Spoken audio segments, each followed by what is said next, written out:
The following is a conversation with Vitalik Buterin, his second time on the podcast. Vitalik is the co-founder of Ethereum and one of the most influential people in cryptocurrency and technology broadly defined. Quick mention of our sponsors: Athletic Greens, Magic Spoon, Indeed, Four Sigmatic, and BetterHelp. Check them out in the description to support this podcast. As a side note, let me say that Ethereum, Bitcoin, and many other cryptocurrencies have been taking a wild ride of prices going up and down in the past few months. To me, the prices were never as important as the ideas, both technical and philosophical. Cryptocurrency has the potential to empower billions of people to participate in the global economy in a way that resists the manipulation by centralized power. Also, with smart contracts, layer 2 technologies, data pools, NFTs, and of course, integration of artificial intelligence into the whole thing, we have the opportunity to build tools and worlds that transform physical and digital life as we know it, hopefully minimizing the suffering in the world and maximizing the fun. This is the Lex Fridman podcast, and here is my conversation with Vitalik Buterin. Let's first talk about Shiba Inu, if we can. Also known as Shiba token, code SHIB. For context, Shiba Inu was created in August 2020, modeled off of Dogecoin by the anonymous founder known as Ryoshi. On May 10th this year, it had a market capitalization of over 13 billion. And maybe you can explain this, but in a crazy move, you were given half of SHIB's total supply. You burned, aka destroyed, 90% of it. That's worth $6.7 billion. And you donated 10%. That's worth $1.2 billion at the time to an India COVID-19 relief fund, saying you don't want to be the locus of this much power. This is fascinating. Why and how were you able to walk away from this much money and this much power? So I should probably start by giving some of the backstory around these coins and this concept of giving me coins. So first of all, Shiba Inu, as you said, is this kind of knockoff of Dogecoin, right? And Dogecoin was this initial kind of fun coin that was created back, I think, around 2014 or so. And it was just created by Jackson Palmer, put it out as a joke for a couple of hours, and a community formed around it. And at the beginning, people didn't take it very seriously. I actually remember putting about $25,000 into Doge sometime around 2016. And I just remember just thinking to myself, okay, how am I going to explain to my mom that I just invested $25,000 into dog coins? And what even are dog coins? The only interesting thing about this coin is that there's, a logo of a dog somewhere. But, of course, that ended up being one of the best investments I've ever made. And it did really well. And then at the end of 2020, Elon Musk, of course, started talking about Dogecoin, and the market cap just shot up to about $50 billion.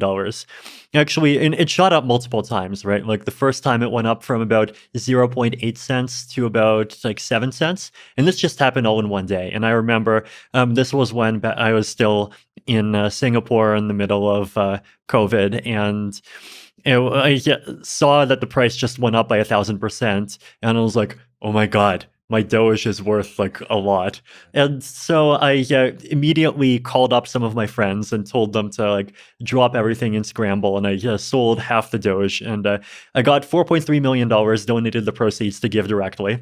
And a few hours after I did this, the price dropped back down from about 7 cents to 4 cents, right? So I managed to sell the Doge at the top, and I remember just feeling like I was such an amazing trader. But then, of course, the price went up from 4 cents, then to 7, and then 50, and just Doge becoming this big phenomenon where there's even a lot of people that have heard of Doge that have not heard of Ethereum. It's just something even I wasn't predicting, right? And so after that, of course, we have Doge, and then people are thinking, well, if the leading dog token is worth $50 billion, then surely the second largest dog token deserves, at least 7 or 8 billion, right? Like, I feel like that's kind of what the mindset of these Shiba people is.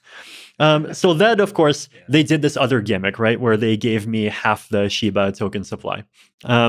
They were actually not the first project to do this. So around the end of 2020, there was this weird project called Teller. It's like Tellor. I think they're a Chainlink competitor or something like this. But I remember they just dumped $50,000 worth of their token into my wallet. And then they had their Twitter army just basically run around saying, look at Vitalik's wallet. Vitalik holds Tellers. He's one of us. He's a supporter. And as soon as I discovered this, I just publicly sold the Teller tokens on Uniswap, and this created a bit of a Twitter splat. Now, the Shiba people were more clever. The Shiba people, instead of dumping to that wallet, they dumped to my cold wallet, right? So in cryptocurrency, right, there's this concept of cold wallets and hot wallets. Basically, the thing that actually owns your money is this 80-digit number called a private key, right? And a hot wallet is when that private key is just stored in memory on your computer, on your phone, really easy to access. Cold wallet means it's either written down on a piece of paper, or it's on a computer that's just never accessed the internet, right? So cold is very inconvenient, but cold is also much more secure, right? Because even if that computer has some viruses on it, it's air gapped, it's not actually going to be able to upload it. So this cold wallet, and all the money is out of the cold wallet, so it's safe for me to talk about my setup now, right? But it was a laptop that was sitting in Canada, and I also had 2 pieces of paper where I wrote down 2 numbers on those 2 pieces of paper. Mm-hmm. One was with me, one was in Canada, and if you add those 2 numbers together, you get the private key. So because of COVID travel restrictions, and this cold wallets in Canada, it's very difficult for me to actually access it, right? And I'm not sure if they knew this. Maybe they just got lucky. But basically, they sent a lot of these dog tokens into this wallet where it was very difficult for me to access it. But then I saw these dog tokens, I saw more and more people talking about them, and then at some point I realized that hey, these things are worth billions of dollars, and there's lots of really good things that you could do with that amount of money, and it would actually be a waste to just see it go. So I made the decision that I would actually power through and figure out how to safely basically get my private key. I actually had to call up my family, tell them to read out their number off of their piece of paper. I entered that into a fresh laptop that I bought from Target. Then I put in my other number on my piece of paper, added the 2 numbers together on the computer. There's the key. And at the same time, just scrambled for 2 days, setting up a new wallet where I could move my ETH to safely, getting people to be multi-sig partners, just doing all sorts of stuff that 10 years ago you would expect to just be part of a cyberpunk science fiction novel, but now it's all real. So you're doing this all by yourself, essentially.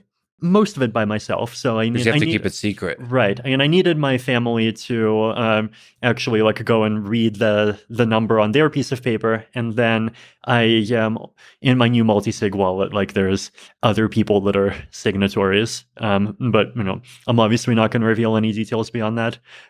So I did this, right, and I actually managed to get the private key, make the first transaction that would just move all my Ether to the multi-sig wallet so it's safe, and then second put the private key on my main computer, then started, going in and just selling some of the dog tokens and then just giving them to these different charities. Now, at the time, I actually did not even have any idea of how much you would be able to get, right? Because on paper, the dog tokens are $7 billion, but in reality, it's a very liquid market. Are you going to crash it by after you sell 1 million worth? Are you going to crash it after 10 million? Are you going might you actually be able to get an entire 200 million? I had no idea. So I definitely was just of the mindset okay, I'll sell a bit, maybe get some ETH, and then donated some ETH to GiveWell, donated some to other groups, and then have some dog tokens. I don't have an easy ability to sell more myself, but then I'll just give them to these groups, and hopefully they'll do good things with them. It was actually I actually donated 20% and dumped 80%. Okay. Yeah, so the COVID India group got one batch, and then there's another group that got another batch. And I don't want to say who they are because I think they want to announce themselves at some point. Sure. Yeah, but you can see the fact that these transactions were made on the blockchain. But no, it was just very interesting and unexpected, and just an insanely crazy situation. It's been a couple of weeks. First of all, thank you for helping me hang up some curtains. This is a first for the podcast, and shows that you're truly a special person to be willing to help. But now, a couple of weeks later, do you regret any aspect of that decision? I'm sure there's some things that I probably could have done better. Like I was actually talking to some of these charities, and I was impressed by just how much money they managed to get out of selling some of these coins. So I probably could have done better by just like talking more with traders and actually ensuring that that they can do a better job of maximizing the value of all of them. But like, it was a very stressful time, and I did have to act quickly. Like I did manage to, make a lot of the donations before, like a few days before the great crypto crash happened. So it was, and it's difficult to like. Obviously, there's parallel universes in which I did better, but at the same time, there's also lots of parallel universes where, because I hesitated more and tried to spend more time thinking, I missed the opportunity. So, on net, it's like a luck of the draw, and I'm just, happy that everything was able to turn out as well as it did. But psychologically, you mentioned stress. How hard was it?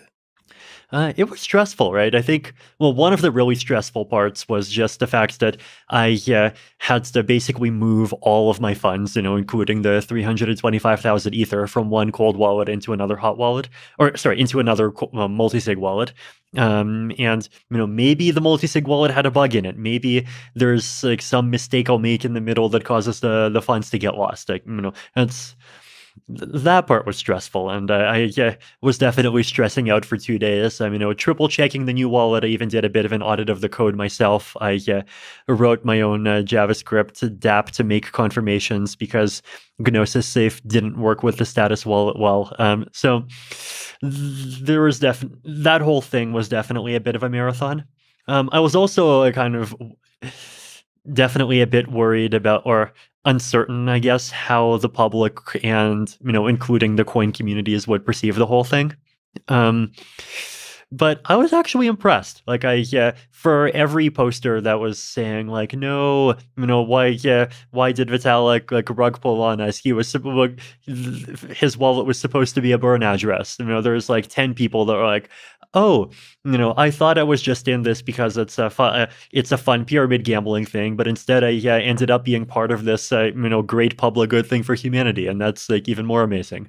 So the amount of that I got was very impressive. So all in all, I think the dog people did great.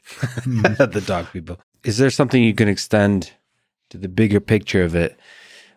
In the principles you applied in making this decision, is there some principles, philosophies that you apply also to the decisions you make around Ethereum? I think a big one for me is just this idea that crypto, isn't just an opportunity to give people like slightly better ways to save value and all of these things. Like, it's also an opportunity to like basically create these like new digital institutions that could like serve the public good in new ways. And that's something that I've been interested in for a long time. I actually even have this article in Bitcoin Magazine back in 2014 where I basically suggested this idea that you would have coins that represent causes, and like people would just like buy and accept those coins because they support those causes. So I think it's called Markets, Institutions, and Currencies: A New Form of Social Incentivization, or something like that. And I'm sure you can find it and throw it in the links. Yeah.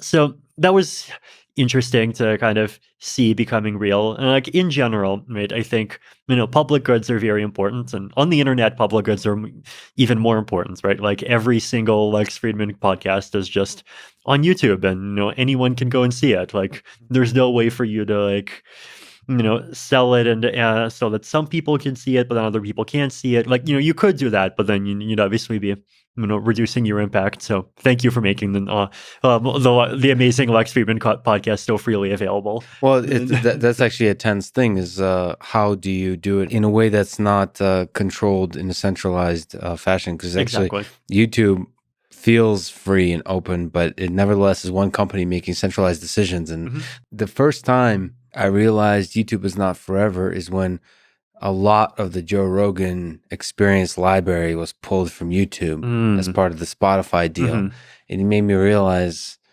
we need to, it's like the realization that fiat money is centralized, is realizing that, this is not forever, and you might want to come up with schemes to distribute it, to decentralize the control of it in the way that audio for podcast is with just an RSS feed. Exactly. No, and I think one of the kind of philosophical things that I hope to achieve is kind of decouple the concept of public goods, which are incredibly important and are the lifeblood of modern civilization, from the idea that there like is or can be one central organization that represents the public and like perfectly understands and can impose their idea of what is the good.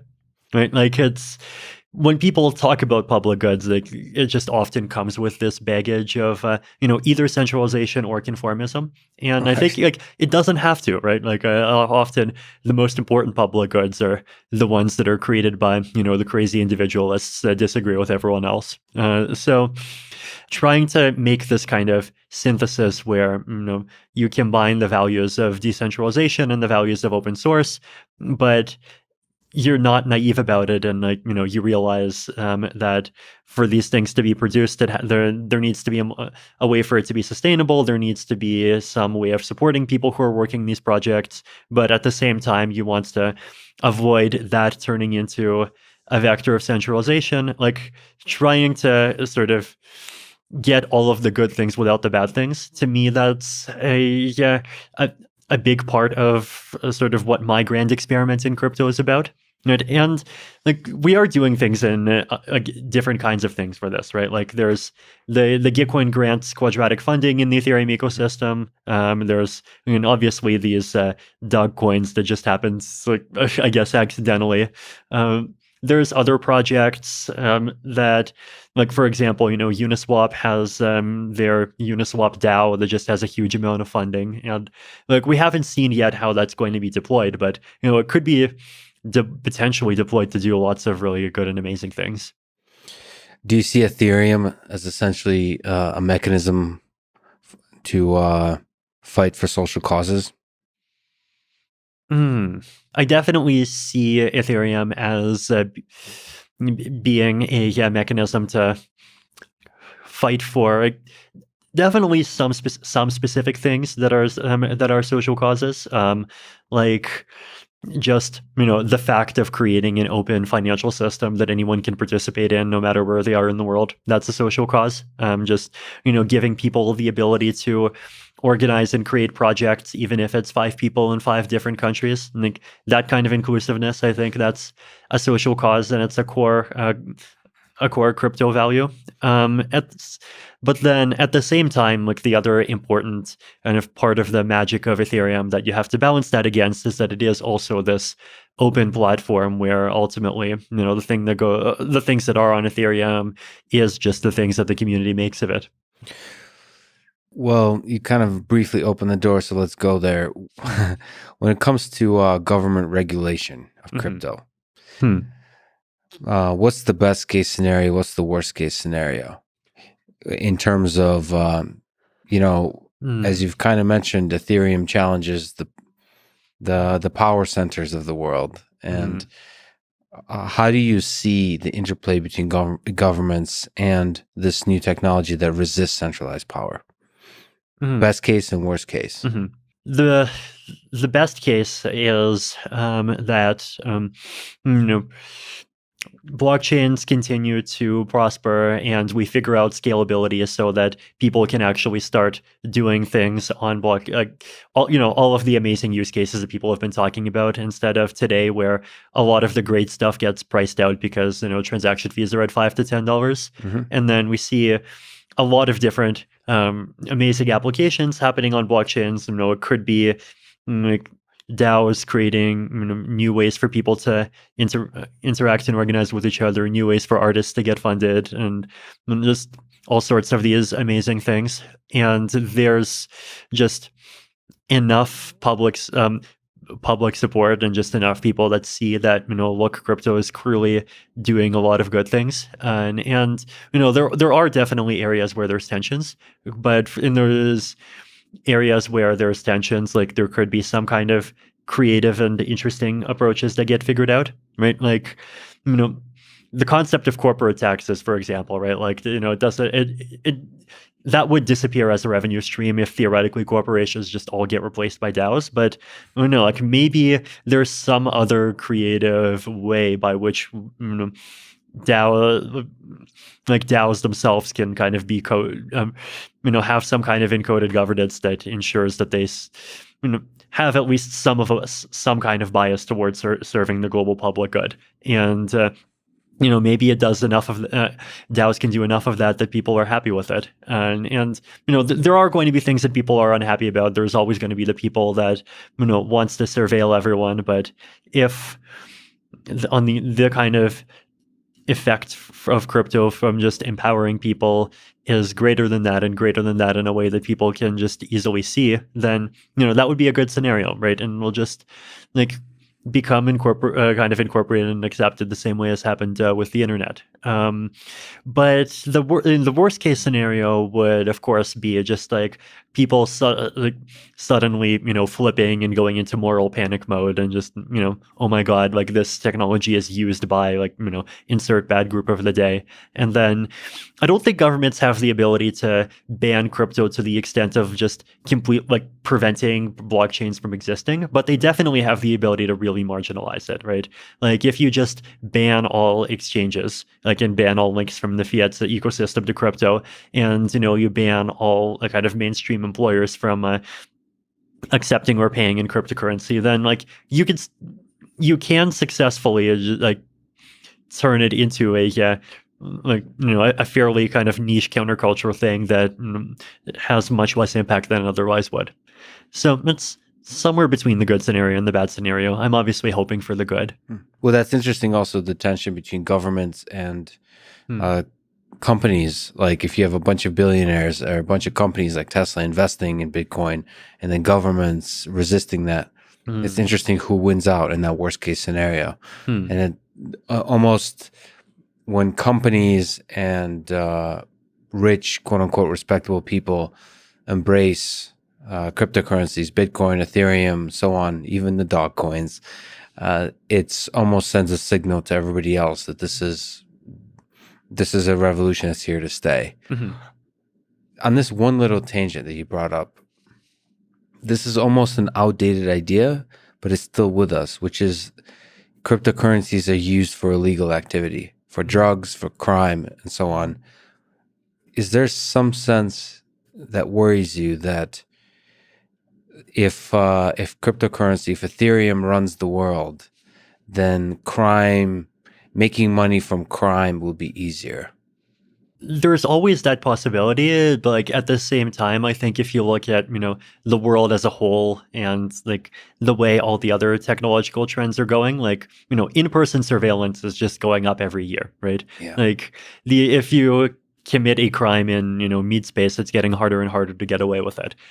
So if you wants to do something, and this is something that's just happening as a result of just better technology, information transparency. A lot of it's hard to prevent, even if you really tried. So the world where things go dark to such an as the police hawks sometimes like to say, to such an extent that oh my God, the criminals are committing crimes with impunity and we can't see anything. That just seems unlikely.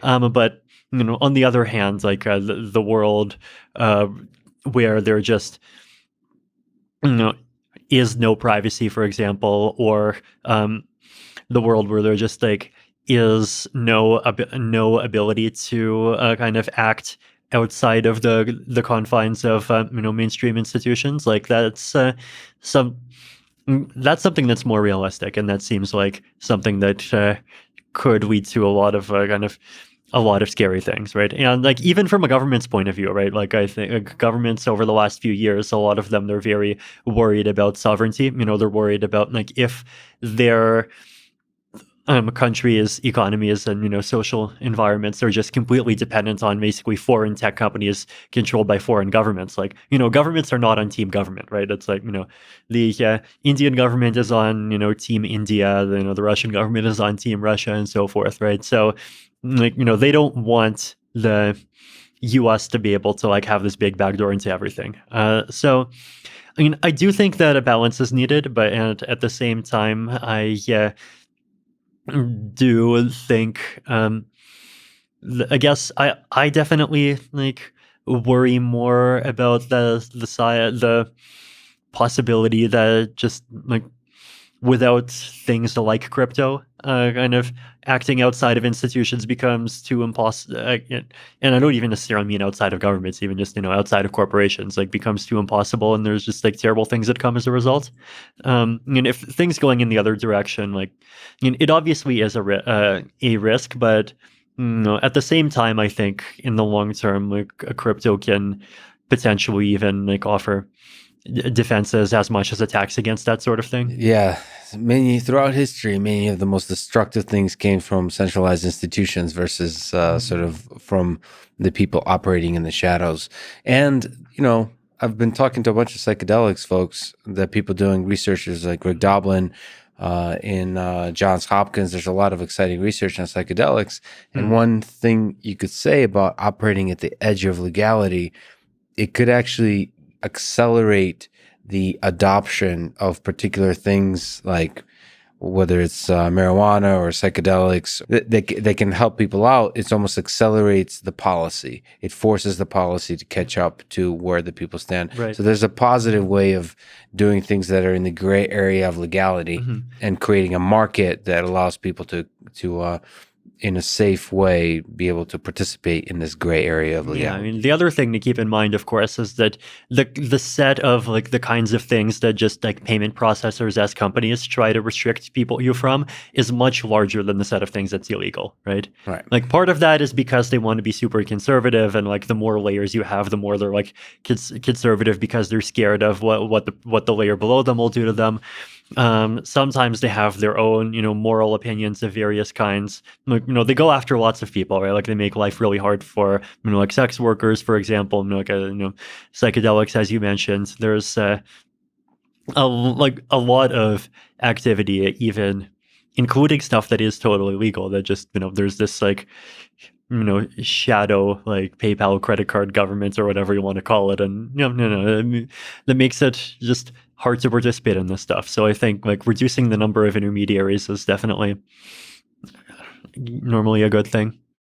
All right, let's talk about one of the most exciting technologies, like technically, philosophically, like socially, financially, in every way, which is Ethereum 2.0. There's a million things to talk about, but at the step one is probably a good thing to do, which is, can you briefly summarize your vision, how Ethereum 2.0 will make Ethereum more scalable, secure, and sustainable? Sure. So I think recently we've actually been kind of de-emphasizing the ETH 2.0 branding, I guess. So the reason behind that was that originally we envisioned something more like a big grand event where, all the good things would happen at the same time, and it would be a new blockchain, and it would be a new protocol, and people would have to take a lot of effort to migrate over. But later we've slowly changed the roadmap over to something that's much more incremental. Right. So, proof of stake happens kind of over time, and then sharding gets added over time, and all these features get added over time. And so the experience for just a regular Ethereum user still feels very seamless, right? It's like maybe a little bit more complex than the hard forks that we've already done, but from a user's point of view, but like not by that much, right? So The big two things that are happening, right? These are what used to be considered the two flagship features of ETH 2.0, and now they're just, the flagship features of the next evolution of Ethereum. Yes. Yeah, as proof of stake and sharding. Right. So proof of stake is a consensus algorithm. It's or consensus mechanism, I should say. It's the difference is that like an algorithm is something that you run by yourself. A mechanism is like it involves like interactions between people, and it could even include incentives and all of that. So a consensus mechanism, so by which nodes in the network agree on, which blocks came in, which transactions came in what order, make sure that once a block gets accepted, it can't get reverted, and all of these things that we expect from a blockchain. So existing blockchains, including Bitcoin, including the Ethereum of today, and including a lot of them, they use proof of work, right? So the reason why we need proof of anything is because like they serve this function that I call kind of economic Sybil resistance. So that's obviously a big word for, especially if you've never heard of Sybils before. But like the basic idea is right that you have a network and you have lots of computers that agree on like which block to accept, and sometimes you get two blocks that get published at the same time, and you just have to agree in an order. So there has to be some kind of voting game. But then the question is, well, in this voting game, who gets a vote, who gets to participate? Now, you can't say one person, one vote, right? The reason why you cannot say one person, one vote is because you need some kind of like authority or some kind of mechanism to say, who the humans are, like, and if you don't have that, then a bad guy could just come in with a virtual machine or with a computer that has on it 10 billion virtual machines that have 10 billion, virtual nodes, and then just like say, look, I'm 99% of the network. I should control everything. So to prevent this, what proof of work and proof of stake both do is they basically say, well, the weight of your vote, like how much influence your votes have in the consensus, is proportional to like what quantity of economic resources you bring in. So in the case of proof of work, you prove what economic resources you have because your economic resources are computers, and you prove that you have them by just running them 24/7 using these hash algorithms, right? So this does solve the problem, right? Because in order to attack the network, you have to come in with more computers and like more money invested into computers and electricity than the rest of the network put together. And that's extremely expensive. In proof of stake, instead of relying on people with computers that are just constantly cranking out hashes 24/7, as your like unit of economic resources, you just use like holdings of coins inside the system, right? So all of these blockchains, they have some kind of coin in them. Bitcoin has Bitcoin, Ethereum has Ether. They all have a coin. So why not just use that as the economic resource that you're using to like measure participation? So that's like the core distinction between proof of work and proof of stake. I like proof of stake, and I've liked proof of stake for many years, basically because like it just requires much less ongoing resource consumption. Right, like with proof of work, you have to like actually go and buy these physical computers, and these days, they have specialized hardware, ASICs, application-specific integrated circuits. You have to go produce them, and you have to go buy them, and unless you have millions of dollars, you have to buy them from one of these other people who creates them, and those other people often end up taking a huge cut of the profits themselves, and then you have to plug them in. You have to just burn all of this electricity that's just running 24/7. So it consumes a huge amount of energy, right? And and not just energy, it also, just to create the hardware, right? Like people focus a lot on energy, but like actually about half the cost of proof of work mining is the cost of the hardware. So hardware is a very big deal too. And you need this this really big and powerful, like very specialized hardware, the kind that fills up these big warehouses. So proof of stake, you don't really need that much electricity. You just need just a little bit to run a regular computer. You can run proof of stake validators on computers that you already have. So it's just much less resource intensive. And like this is good for a few reasons, right? Like one is, the kind of environmental rationale that, you're not breaking the environment. The second is that you're not taking away electricity and like other resources from other people, right? Like there's, I think just today I saw a story about like Iran wanting to shut down some Bitcoin mining because it was just grabbing up so much electricity that it was, outbidding the nearby towns, and they just didn't have enough. And then there is like Chia, the one that's doing proof of like hard disk mining, basically is just like grabbing up so many hard disks, so there's a shortage, right? So that's the second reason. And then the third, more selfish reason is that because participating in consensus does not require so much energy expenditure, you don't need to pay people as much to participate, right? So like Bitcoin and Ethereum, they both issue somewhere around 4% of the total supply every year right now to miners. So Ethereum is about 4.7 million Ether, and the current supply is about 115 million. But with proof of stake, like we expect it'll be somewhere between 500,000 and 1 million per year. So that means the supply doesn't have to increase so quickly. So one of the pros that Mhm. that people sort of argue for the proof of work is Mhm. that it is secure because it's much more difficult to sort of, as you've highlighted, it's difficult to participate. Is there what are your thoughts about the security Mhm. of the proof of stake Mhm. mechanism? Yeah. Is there ways to make it secure? So I think proof of stake is very secure because in order to be able to attack the system, you need to have like basically as much stake as the rest of the network, right? So that means like right now, for example, we have 5 million ETH staking. So you have to come up with 5 million ETH and then join the network. Mhm. And then the other, so 5 million ETH is a lot, right? It's like, how much is it now? Like $15 billion. So that's actually more than I believe the cost of attacking the Bitcoin network. And then the second thing is that recovering from attacks is much easier in proof of stake than in proof of work, right? Because in proof of stake, you have, like, first of all, we have, for many kinds of attacks that you do against this network, we have this concept of like automatic slashing, right? Which basically means that in order to like revert a finalized block. So if there's one block that's like accepted by the network and you try to convince the network to kind of revert that block and accept a different block, in order to make that kind of attack, you basically have to have your validator, like a big portion of your validators, sign two conflicting messages. And this is something that, like, once these messages are on the network, like, you can go and prove, like, look, these people did it. And so we have this feature in the protocol called slashing, where you basically take all these people who provably misbehaved and you burn their coins, right? And you don't burn anyone else's coins.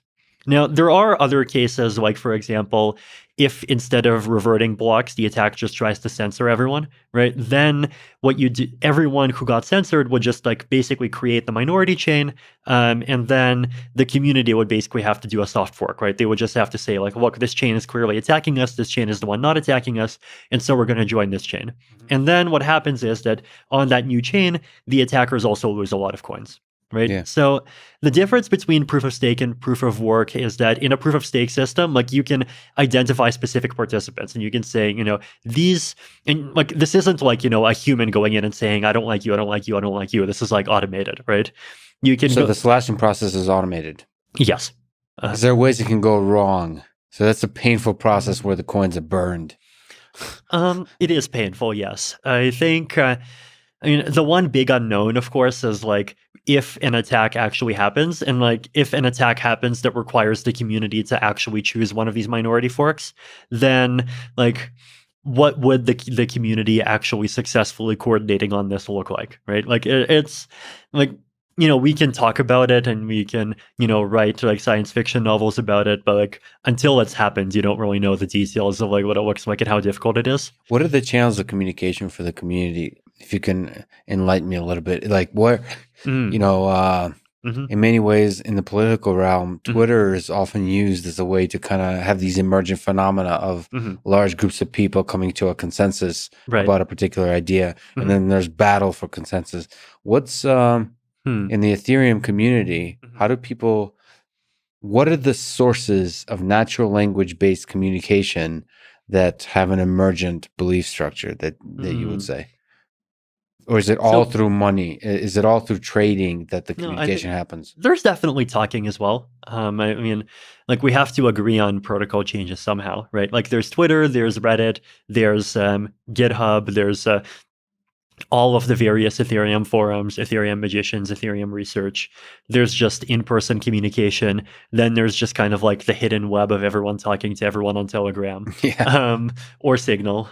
So it's like some of everything, right? But I think like the thing to emphasize around like, can you actually come to consensus on, whether or not to fork the chain because the attacker is censoring everyone, just for example, is like, everyone who's running a node is going to see almost the same thing, right? Like they're going to be off by a few seconds, and like maybe they'll be off by a few minutes. They'll disagree by a few minutes, but like if it's a serious attack, people are going to know, right? It's not like one of those things where, we're trying to agree on like, I don't know, did Epstein kill himself, or like some, random Yeah. political facts where like in reality, no one knows a single thing about what's actually going on, and they're all speculating. Like it is much more visible, right? So we do have that, but at the same time, I'm happy to admit that like these are fairly untested mechanisms, but like at the same time, they're also untested mechanisms in proof of work, right? And like in proof of work, it's even harder because in proof of work, you don't have the ability to like identify and say like, I'm going to, these miners attacked, and so we're not going to let these miners in. These miners did not attack, so we're going to keep them in. Like you have to pretty much, either take out none of the miners, or you do a fork that changes the proof of work algorithm, which takes out all of the miners, right? So the economics of like recovering from attacks in proof of work, at least to me, actually do seem like more unfavorable. But I'm sure the proof of work people you talk to will give very different and contradictory opinions, and that's totally fine and amazing. Some people describe MEV, miner extractable value, as an existential risk to Ethereum. What is MEV? How important is it to solve an MEV? If it's important, what ideas do you have? Sure. How about after this one, we'll also talk about sharding, because it's amazing, and it's part of We'll ETH too. return back to sharding, and we'll return to the big picture of the scaling problem, as you mentioned. I love this conversation. Depth first search instead of breadth first. So basically, okay, MEV, miner extractable value. It is not different in proof of work and proof of stake, right? So like if you want to call it, block proposer extractable value, like it sounds less sexy, but we can call it BPEV instead of MEV. Who cares? But this is a problem in both proof of work and proof of stake. Yes. So the basic idea is that if you have the ability to choose which transactions go into a block and in what order, then you have the ability to like take advantage of that position for economic gain in a lot more ways than just collecting transaction fees, right? Like for example, there's decentralized exchanges on chain like Uniswap. And like let's say the price of ETH versus USDC was 2,700 the previous block, but then there was a bit of a market drop and now it's 2,680, where you can go on Uniswap and you can just like gobble up the entire part of the automated order book that's like between 2,700 and 2,680, right? And then at the same time you like run a bot and you buy some ETH back at 2,680 and you've just like made about $10 of profit, right? So $10 times whatever the depth is, right? So there's lots of little things like that. There's also things that involve like front running other people's transactions. So one example of this would be that if someone sends a transaction that says, like, I don't know, buy me 5 ETH for whatever price that you can get, but with a maximum of let's say $15,000, then you can go and like you can put a transaction right in front of that transaction, and you can like buy up that ETH first, and then you resell it to him at $15,000 minus one. So and then you get to make a little bit of money that way. Exactly. So there's a lot of these different like arbitrage, front running, back running, these different tricks that allow block proposers to get some percentage on top, like overhead. Exactly. Okay, and the reason why this is a challenge is because first of all, it sometimes degrades user experience because users get less favorable trades. But there are sometimes ways to like mitigate that for applications. Sometimes it's not that bad. But like the bigger risk that I think some people consider more existential is that there's just much more economies of scale in figuring out how to extract all this revenue. Right? Because if you're just collecting transaction fees, there aren't really economies of scale. There aren't really benefits to centralizing, right? Because it's a very simple formula. You just like grab up the transactions that pay you the most. But with MEV, there's all these sophisticated algorithms, and if you have lots of money, then you can hire really smart people to make amazing algorithms, and then you can use the other half of your money to get a lot of mining power or a lot of stake, and you get a lot of opportunities to use your even better algorithms. So there's this risk that, like, as a result of this, mining is basically, or even validating proof of stake is going to centralize. So I think the ecosystem's best reply to this sort of risk, and it's the direction where projects like Flashbots are going already, is if you can't eliminate the centralization, then you try to firewall it, right? And the way that you firewall it is you basically say, we're going to try to deliberately create a marketplace where people can just do the complicated work of creating what are called bundles, like the bundles of transactions that like are very profitable, right? And then at the other side of the market, you just have like block proposers or miners that are just dumb nodes, and they go and ask the what are called searchers, the bundle creators, and they just ask like, hey, like how much can you give me if I put in your bundle? And then they just take the highest offer, right? So you sort of separate out the task, and you have the easy part, and then you have the hard part, and you have like this special class of actor called a searcher that does the hard part, and then the easy part, the people doing the easy part, which is just miners and validators, they kind of just talk to all the different people doing the searching, and they just accept the highest bidder, right? So, and this is also just like an interesting example of like economic design philosophy, right? Like sometimes you can't just like make centralization go away. Sometimes it's inevitable, but at least you can try to kind of contain it. You can direct it, or you can even sort of firewall it away from core consensus, the parts that really do need to be decentralized. So, but you don't see it as an existential risk. It's just it's a bit of a problem that has to be constantly dealt with. It's a risk. Like there's obviously a risk that it's a very severe problem, and that even this Flashbots approach has some fatal flaw or whatever. But I'm definitely we're definitely approaching it with the mindset of this is a problem, and like yes, we do have to do some work to solve it, but we're doing it, and so far it's being solved. Okay, let's talk about the other really, really fascinating part of the future of Ethereum. Let's not call it Ethereum 2.0, but the future of Ethereum that also may require a hard fork. I don't know. You can correct me on this. Is, well, broadly ideas for scaling.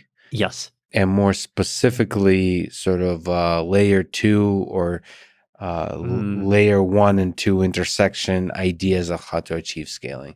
And at the core of that is the idea of sharding. So first, what is sharding? Okay. So there's two major paradigms for scaling blockchains, right? As you said, layer 1 and layer 2.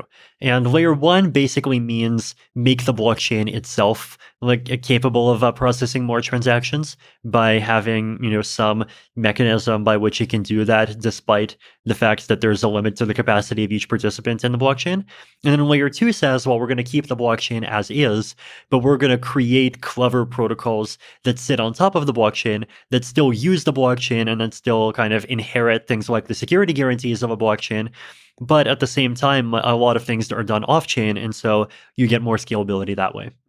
So in Ethereum, the most popular paradigm for layer 2 is rollups, and the most popular paradigm for layer 1 is sharding. So one way to achieve layer 1 scaling is to increase the block size. Yes. Hence the block size wars, quote unquote. And you actually tweeted something about people are saying that Vitalik changed his mind about he went from being a small it went from being big to small. Big to small. To and but you said I've been a medium blocker all along. So maybe you can also comment on the very basic aspect before we even get to sharding of where you stand on this block size debate. Sure. So the way that I think about the trade-off is I think about it as a trade-off between making it easy to write to the blockchain and making it easy to read the blockchain.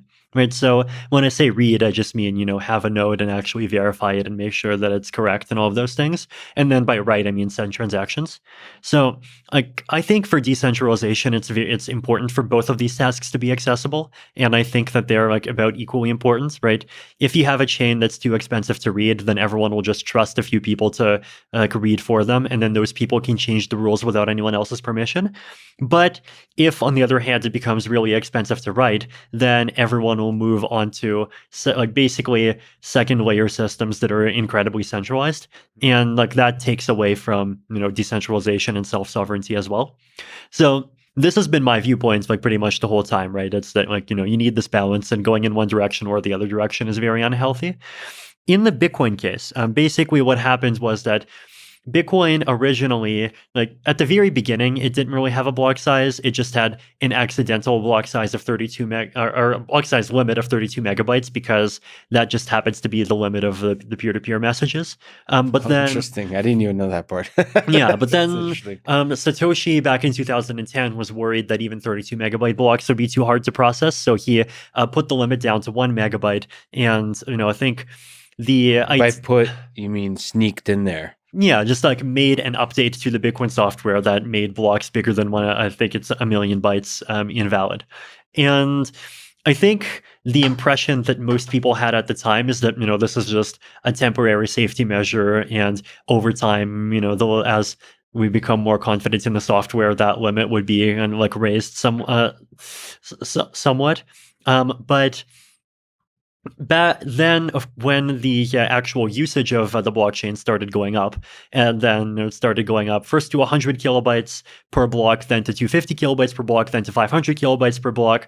There started kind of coming out of the woodworks this opinion that no, that limit should just not be increased. And then there are all of these attempts at compromising, right? First there was a proposal for 20 megabyte blocks. Then there was the 248 proposal, which is a bit ironic because the 248 proposal started off being a small block negotiating position. But then when the big block people came back and said hey, aren't we going to do this? They're like, oh, no, we don't want the block size increases anymore.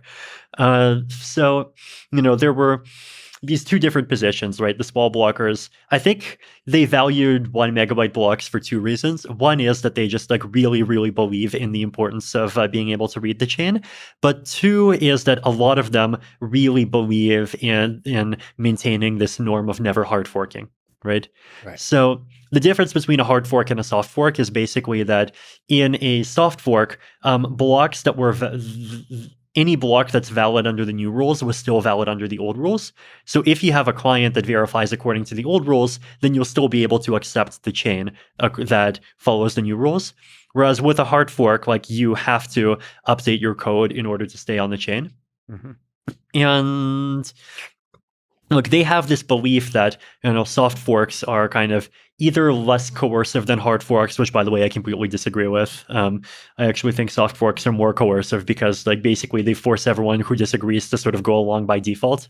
Or they have this opinion that there's it's more difficult to abuse soft forks to do really mean things or that completely violate people's expectations, like increasing the supply, which is I think there is some truth to that.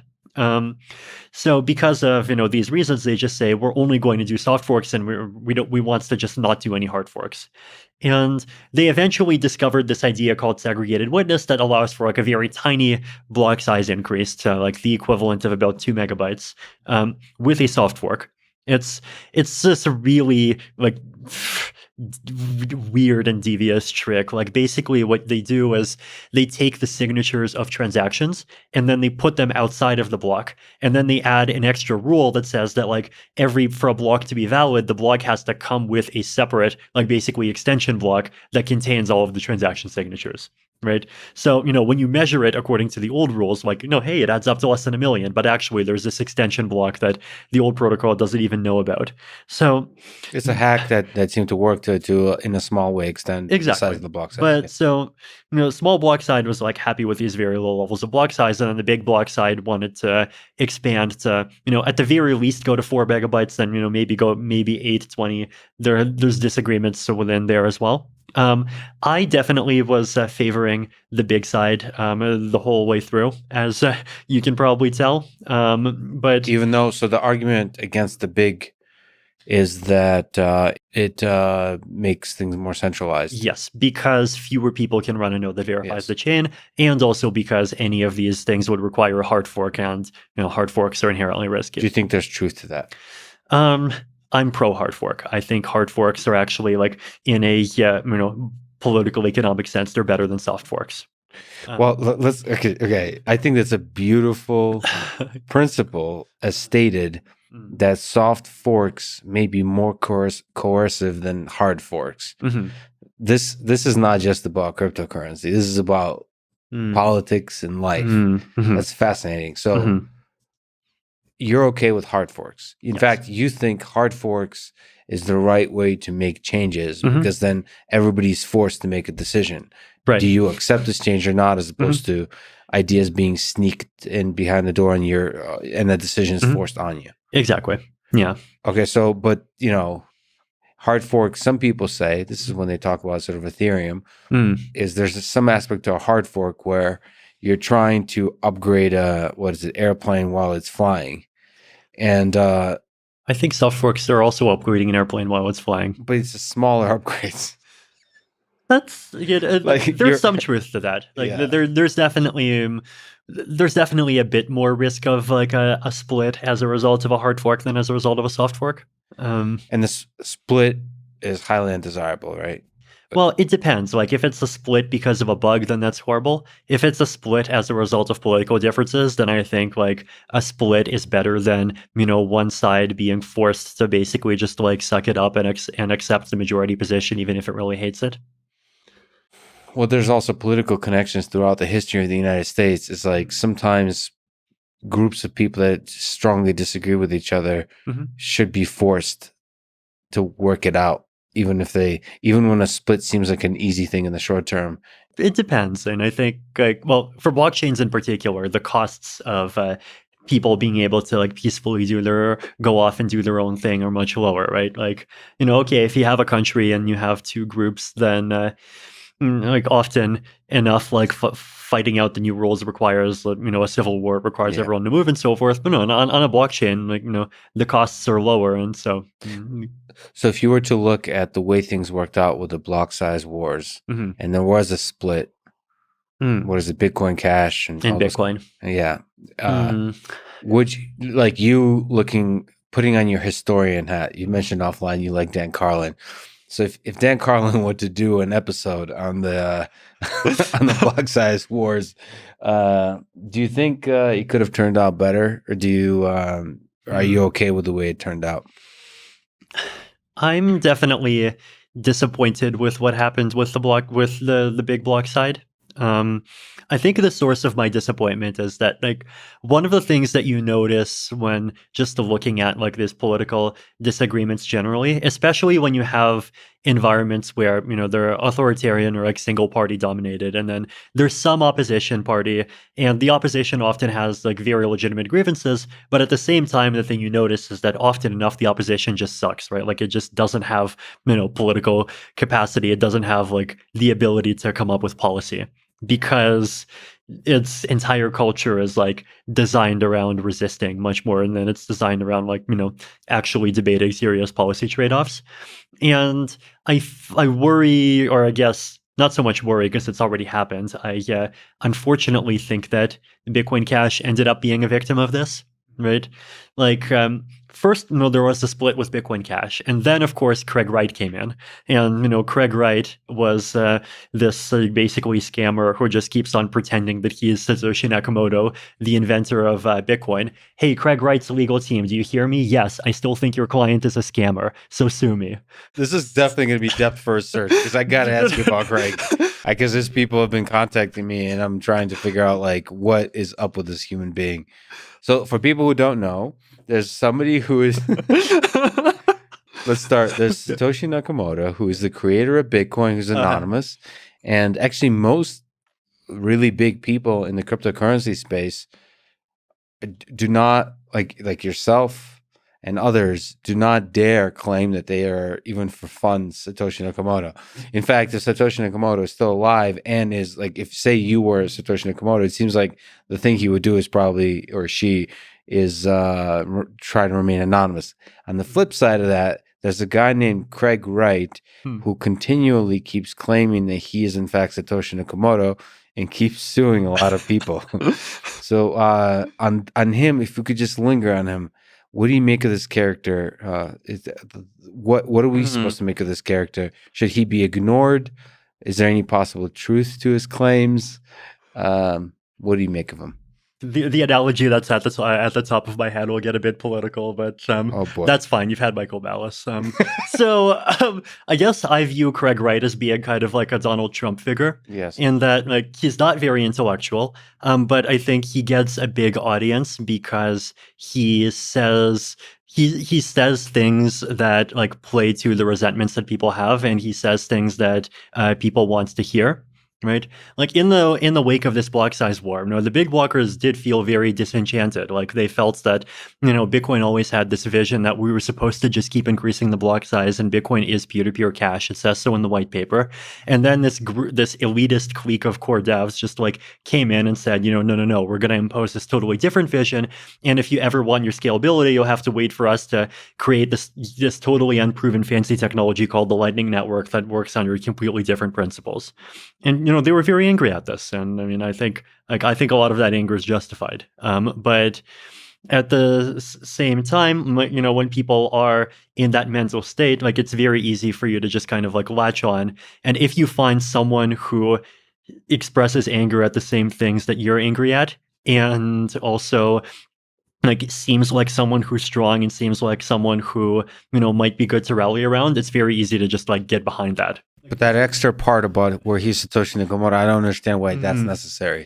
I think that's, he could have done it without that, but that just, it's a marketing strategy. Like it sort of gives him more salience. Like there's other big block personalities, right? Well, what's the difference with Craig Wright? He's not just a big block personality. He's potentially Satoshi. And he did say all the big block things, right? Like he talked about how, the concept of a fee market is fundamentally like economically wrong, and it should be a free market, and you should be able to have blocks as big as you want. Like he repeated all the talking points, and so a lot of people were kind of sucked into that, right? And so he unfortunately was able to basically dominate a big part of the Bitcoin Cash community for a long time, and then eventually, of course, more and more people started to catch on. He would just say technical things that are completely wrong, right? Like one example of this that I remember is that he mixed up the concept of 256 bits and 2 to the power of 256 bits, right? So, the difference is, it's like the difference between, 80 and the concept of 80-digit numbers, right? And because of this, like he made this argument that said that Bitcoin's elliptic curve is friendly to cryptographic pairings. Like you don't have to understand what that is, but if you want to know, I have articles on both at vitalik.ca. But basically, he made this like technical argument that really hinged on this point, and then when people pressed him on it, it's like, yes, what? No, like what? Look, exactly. The height is like what 2 to the 256 bits. That's a very tiny amount of information. No. 2 to the 256 bits is more than the amount of information in the universe. And like he, equivocated and kind of like preyed on people's inability to understand that mathematical nuance. And I called him out, and eventually I even called him out in person at this conference in Seoul. Like I just stood up and asked the hey, conference organizer, why are you letting this fraud speak at this conference? Yes. And I remember even some big blockers at the time getting angry at me. But eventually they did get rid of him, and then Craig Wright was forced to split off because the rest of the community refused to accept some network change that he wanted. And so then there was the BCH and BSV. And then in the Bitcoin Cash community, there was this drama of, are they going to add a developer fund where they redirect 12.5% of the revenue from the miners to the devs?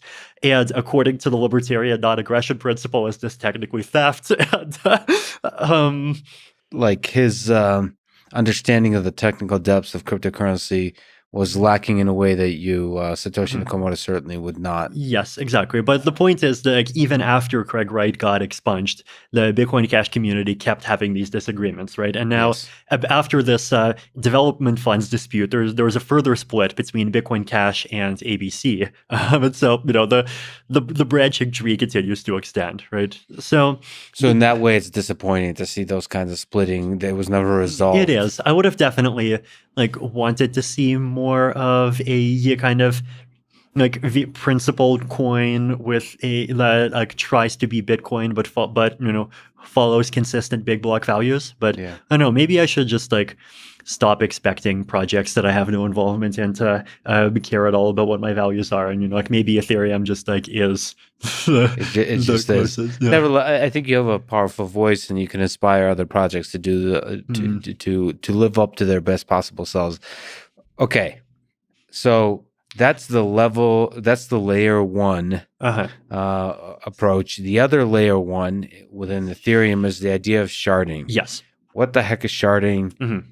Okay. What does the future of sharding look like? Right. So to summarize that big, long tangent that we just went It's a beautiful tangent, by the way. Yeah, it's an amazing tangent. And I think crypto is just one of the most underrated aspects of crypto is, I think, how you can analyze the sociology and the politics and the anthropology. And and I'm sure Dan Carlin would have fun exploring the space at some point. But the core trade-off, right, is that if you scale blockchains the dumb way just by increasing the parameters, then eventually you just make it harder and harder to participate as a node, and you end up with a system where there's 20 computers running the whole thing, and it's just very centralized. So sharding basically says, well, instead of just increasing the parameters, what we're going to do is we're going to change the blockchain architecture in such a way that each individual node in the blockchain only needs to store a small portion of the data and only needs to process a small portion of the transactions.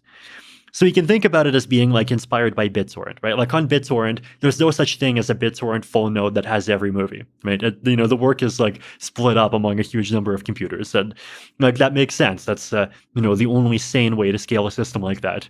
And if they actually tried making a version of BitTorrent that required full nodes that store every movie, then it would have zero censorship resistance, and it would just be dead in an instant.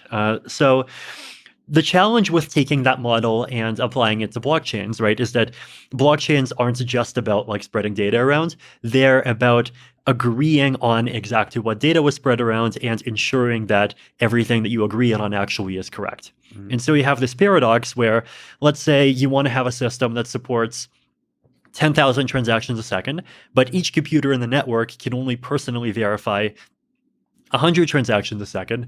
So how can each computer get a guarantee about the other 9,900 without actually going and verifying them themselves? Yep. And it turns out that there are some a bundle of different tricks that can do that, right? So one of them is just random sampling. So the idea behind random sampling is let's say for simplicity, this is a proof of stake chain, and you have 10,000 validators. Validators are the stakers. And for simplicity, we'll assume they all have the same number of coins, right? If someone has more coins, we'll just kind of split them up and pretend they're 10 stakers. Then you do some random shuffling, and you basically say these random 100 validators are assigned to validate this block. These random 100 validators are assigned to validate this block. These random 100 validators are assigned to validate this block. And so each individual computer only gets assigned to validate a small piece. But then the way that the information about what's valid gets passed around, right, is that when these 100 participants validate a block, they all sign a message basically saying yes, we agree that this block is valid. And then they combine that signature into one, and then they broadcast that signature. And then everyone else, instead of verifying the blocks directly, just verifies that signature, right? And so if I see the signature, I'm not directly convinced that that block is valid, but what I am convinced of is that out of this committee of, or this randomly selected group of 100 validators, let's say at least 70 of them agree that this block is valid. Mm-hmm. And so if I trust that the majority of these participants are all honest, then because it's all randomly selected, the attacker can't just force themselves into one committee. And so the attacker is going to be evenly spread out too. And so if the entire set of validators is mostly honest, every committee is going to be mostly honest, and so like bad blocks are not going to go through. Right. So that's like one simple form of sharding. There's also other more clever things that you can do. So for example, there's this concept of ZK snarks, right? I'll call it zero knowledge proofs. So this is the idea that you can make a cryptographic proof that says, I verified or I ran some complex computation on this piece of data and I got this answer. And so if you make these kinds of proofs, then like if you see a ZK snark that says some block is valid, then you're convinced that that block is valid. And even if everyone in that committee is evil, like they have no way of making a valid proof for a bad block, right? Like because the proof itself, like it is a proof that you did the computation, where that proof is much easier to verify than just running the computation yourself. And there's once again super awesome mathematical cryptographic magic behind making ZK snarks work. So it gives you a little bit of a leg up over the 51% honest assumption. So it's a little hack that improves upon the random sampling thing. Exactly. And like there's other hacks, right? Like there is another hack called data availability sampling that allows you to make sure that the data in the blocks was actually published. But like basically, like if you stack a couple of these tricks on top of each other, you can create a system where like I, as an individual participant, can be convinced that everything that's going on in this distributed blockchain thing is correct without actually personally checking more than like 1% of it. So that's sharding.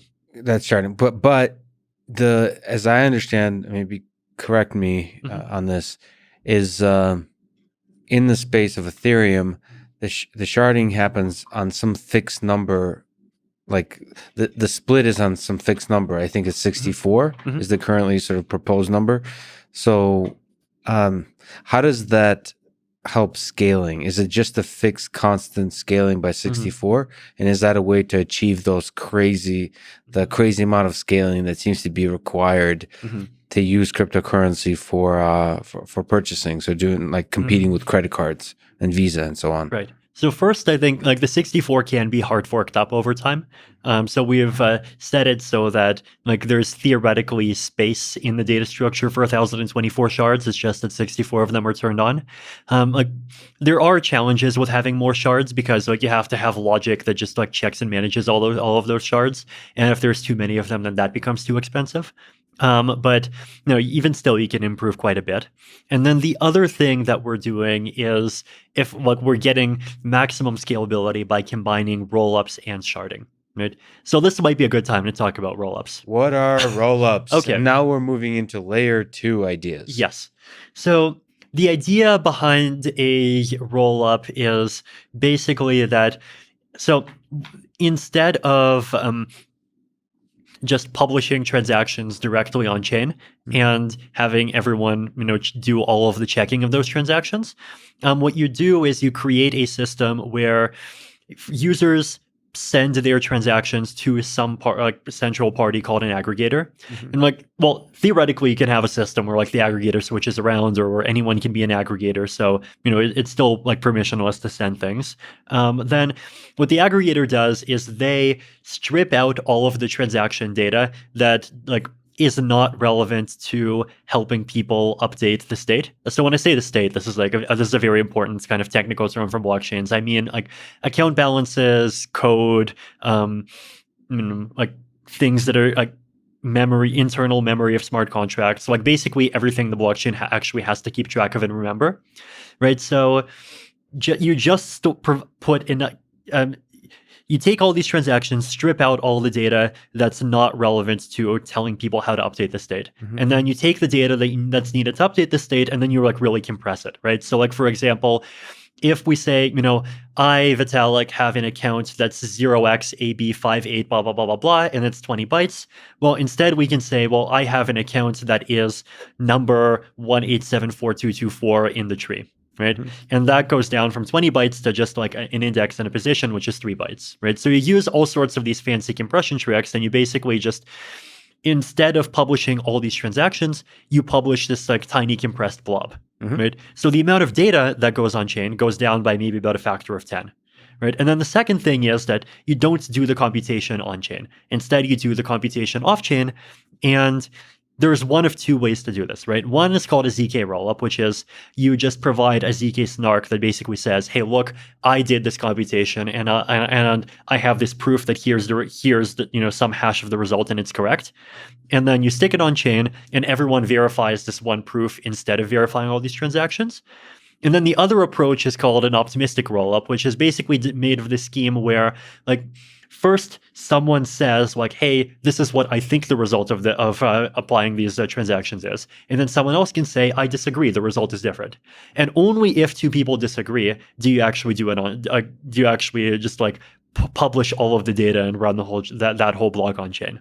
So if there's disagreements, then you just like run everything on chain, and whoever was wrong like loses a lot of money, right? So like disagreements are very rare and they're very expensive.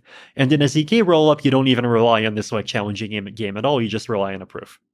So the core principle is basically that instead of lots of transactions and everyone verifies every transaction, it is you take the transactions, you strip them down and compress them as much as possible, then stick that on the blockchain. You do need to stick something on the blockchain just so that everyone else can like keep up to date with the state, so they know what all the contracts are, what all the balances are, and all of this. But it's a very small amount of data, and then you use one of these other off-chain games. Could be this optimistic game, could be a ZK snark, to just prove that somebody out there did the computation and the result is correct. Right? So you're pushing like 90% of the work off-chain, and then 90% of the data and 99% of the computation off-chain, and then you still have 10% of the data and 1% of the computation on-chain, and so your scalability goes up by a factor of about 100. So these systems are already live for some applications, right? So there's something called loopering, which is just a ZK rollup for payments, right? So you can have assets inside of the loopering system, and you can go around and transfer them, but and you get like much lower transaction fees, right? Like instead of $5, you'd have to pay like less than 5 cents. But the only problem is that this only supports a couple of applications right now. Like making one that supports anything that you can do on Ethereum just takes a bit more work, but that's being done as well, right? So like within a few months, I'm expecting, fully Ethereum capable rollups to be available as well. So rollups, just summarizing, do most of the work off chain, put only a little bit on chain, factor of 100 scaling, sharding, another factor of 100 scaling, 100 times 100 factor of 10,000, hundreds of thousands of transactions a second, and there's your scalability. Okay, so you achieve scalability, you can do a large number of transactions very quickly, and the cost of doing those transactions is much lower. You wrote that in the long term, ZK rollups are going to win in terms of layer 2 technology. Specifically, you wrote, in general, my own view is that in the short term, optimistic rollups, as you were saying, are likely to win out of general purpose EVM computation, and ZK rollups are likely to win out for simple payments, exchange and other application specific use cases, just as you were saying. But in the medium to long term, ZK rollups will win out in all use cases as ZK snark technology improves. Why do you think ZK rollups are going to win the big picture battle over layer 2 technologies? So I think ZK rollups, like once you accept that the technology works, are just like conceptually simpler and they have nicer properties. The reason is that they do not have this concept of a challenge game, right? Like as I mentioned, in an optimistic rollup, the way that you ensure that the results are correct is that you let one person submit, and like they just submit with no proof. They just say, here's what I think the result is. And then if someone else disagrees, they make their own submission. And then if you have two disagreeing submissions, then you actually publish it on chain and you see who's right. But for this to work, like you need to actually wait for someone to disagree, right? So like, for example, if I have an asset inside of an optimistic rollup and I want to withdraw it, then I actually have to wait a week to withdraw it, because like if a block that contains my withdrawal turned out to be invalid, then there needs to be space for someone to disagree with it, right? Whereas with a ZK rollup, like you don't need time for disagreement because you just have a proof, right? As soon as a block is submitted, there's a proof, and it's correct. So if disagreements, especially in the long term, are sparse, then You don't want to do the optimistic, the game theoretic thing. Right. You want to do the ZK snark. Right. The ZK stuff is just like you can in a ZK rollup you can withdraw immediately. You don't have to like worry about the economics of proving as much. Right. There's just like fewer issues. The reason why ZK rollups are not winning everywhere today is because ZK Snarks is still a crazy new technology, right? Like this is something that 10 years ago, it existed only in theory and there was none in practice. Then 8 years ago, people were just getting excited about it in Bitcoin conferences for the first time. Starting 4 years ago, or 3.5 years ago even, that was the first time you were able to make any ZK Snark based anything on Ethereum. And then people started making them, and ZK technology has only really become efficient enough to do a lot of things within the past maybe 1.5 years. So it's new technology, it's crazy technology, it's admittedly scary technology. If you want to learn more, I also have an article about this on Vitalik.ca. It's actually really, really good. Most of your writing, it's technical, but it's accessible. I highly, highly recommend to check out Vitalik's articles and blogs, whatever you call them. Yeah, on the website. It's brilliant summary of the work. Actually, Ethereum documentation period is really good. I think that's somewhat crowdsourced. That documentation is really, really accessible and brilliant.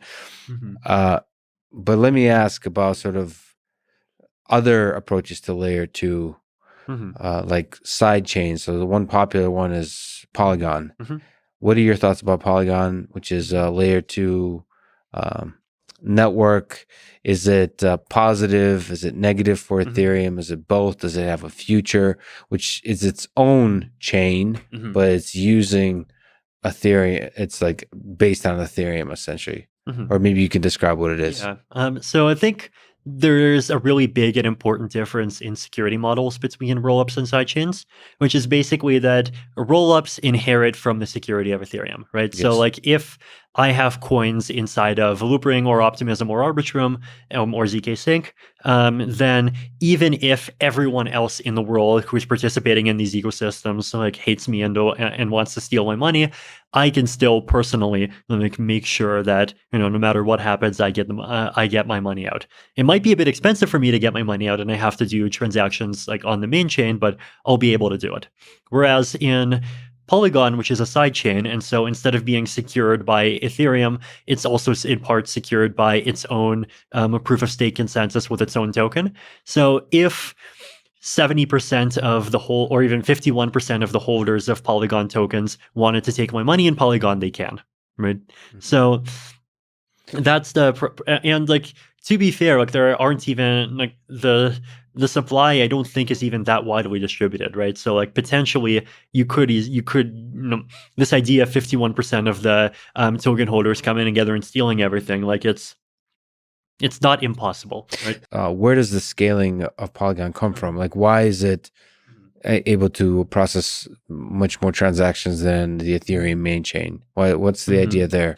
I think in part, like I imagine, I'm not sure exactly what its capacity level is, but like I imagine it has a higher capacity because it's a bit more willing to take centralization trade-offs. And then another thing is that like if the Ethereum ecosystem, like even if it did not do that, right? If you think about an Ethereum ecosystem hypothetically scaling with sidechains, then you would have 100 copies of Polygon, and they would each have their own tokens, they would each have their own chains, and so even if each one of those chains was only as scalable as Ethereum, you could still like the total sum of them would still be 100 times more than Ethereum. Okay. The thing that I want to say in Polygon's favor, just to be very fair to them, like I really, I definitely really, respect the work that they're doing. Yes. So start with a bit with that word of not criticism, caution, right? Like it's that they made this kind of deliberate trade-off for very pragmatic reasons, which is that the Ethereum ecosystem needs to scale now. And there are applications that want to do something now. And, if there aren't Ethereum-friendly options for them, then like they're not going to just wait peacefully and do nothing for 12 months. They're going to go to, either Binance Smart Chain or one of some other system, or potentially something that just has totally no alignment with Ethereum values whatsoever. But whereas with Polygon, like the best thing that you can say in Polygon's favor and against optimism is that optimism is not live and Polygon is live, right?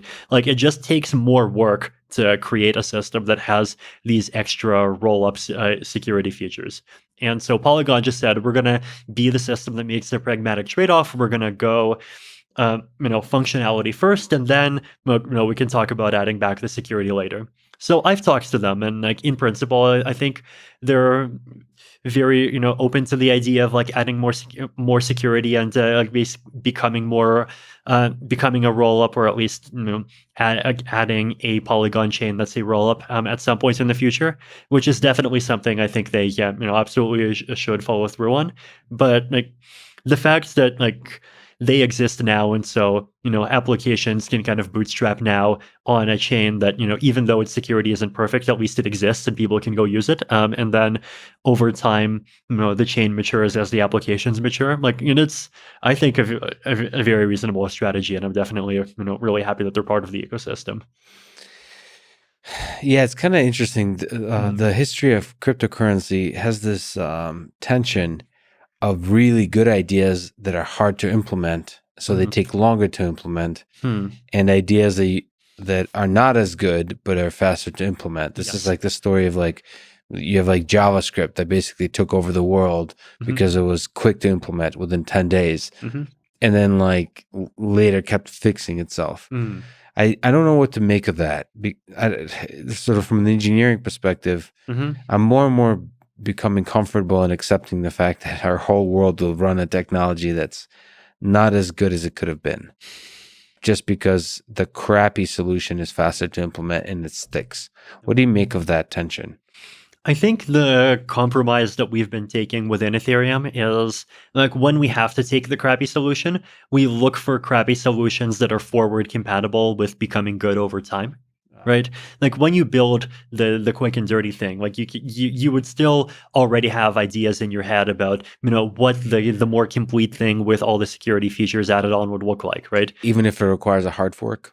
Yes, like even so, like for example, with sharding, right? Like, I think it's likely that the first version of sharding that comes out, like, is not going to have zk snarks and data availability sampling, for example. But we know what these technologies are. We feel like we, have wrapped our heads around them, and so we know how to build a system where we can put all the pieces in place so that it becomes very easy to bolt those components on in the future. So like if you do things that way, right, then at the beginning you can have your system that has the functionality but say has less security or like less sustainability or less of something else. But then over time, like it's designed in such a way that it has this easy on ramp to adding those things, right? And if you don't think explicitly about like being future compatible, then you do often end up with a quick and dirty solution that backs you into a corner. And I mean, there are definitely cases where like I think the Ethereum ecosystem has suffered from that, and we have had to like expend pretty significant effort on, for example, removing features that we didn't realize that we actually can't sustain. Right. Like one big example was just increasing the gas costs. So like making some operations more expensive when they because they should be expensive because they actually take a lot of time to process. So that's making like some things more expensive, kind of like taking some functionality away.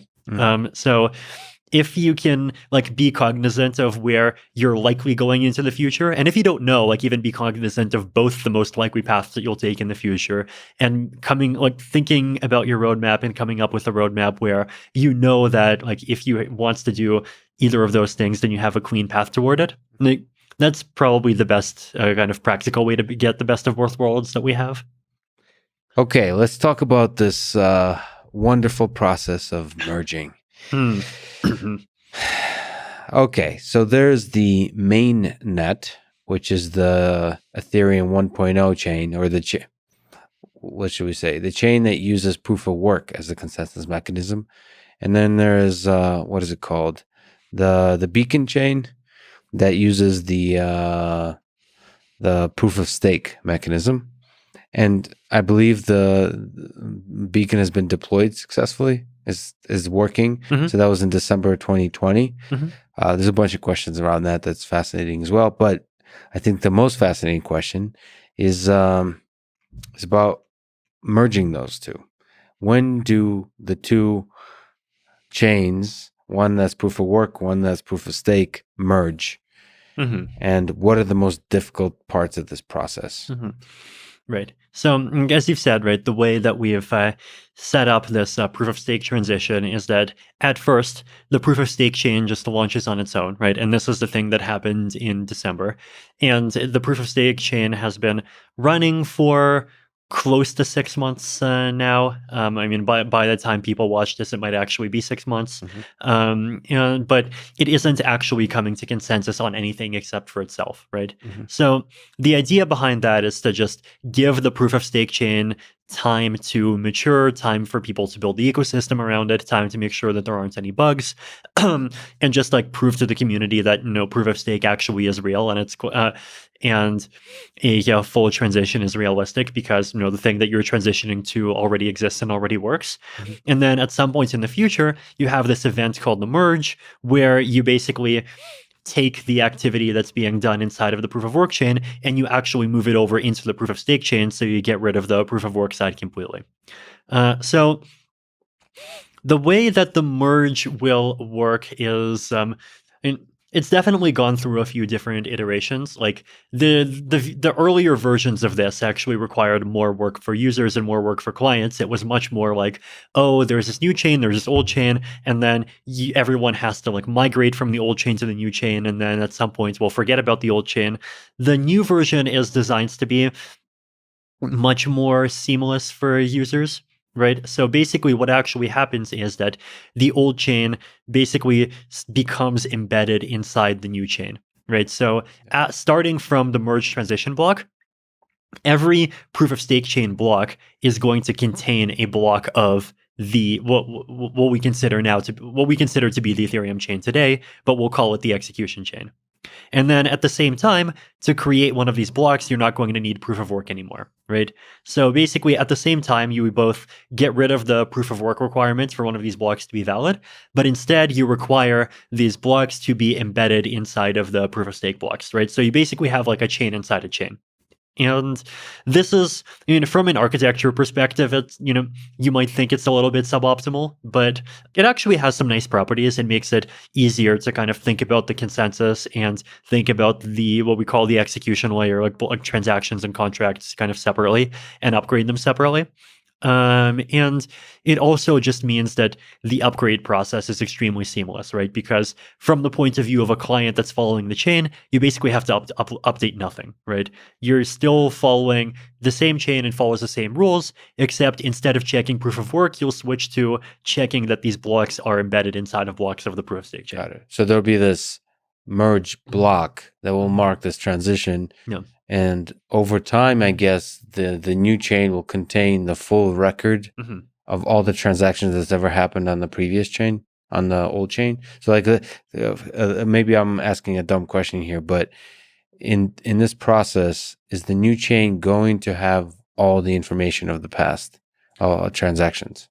The new chain is not going to hold information from what happened in the Ethereum chain before the merge, right? So like Ethereum clients of that people are going to use like around the time of the merge and soon after the merge, they're probably just going to sync and check the proof of work chain up to the merge, and then they're going to check the proof of stake chain. But at some point in the future, I think people will just stop bothering checking the proof of work before the merge.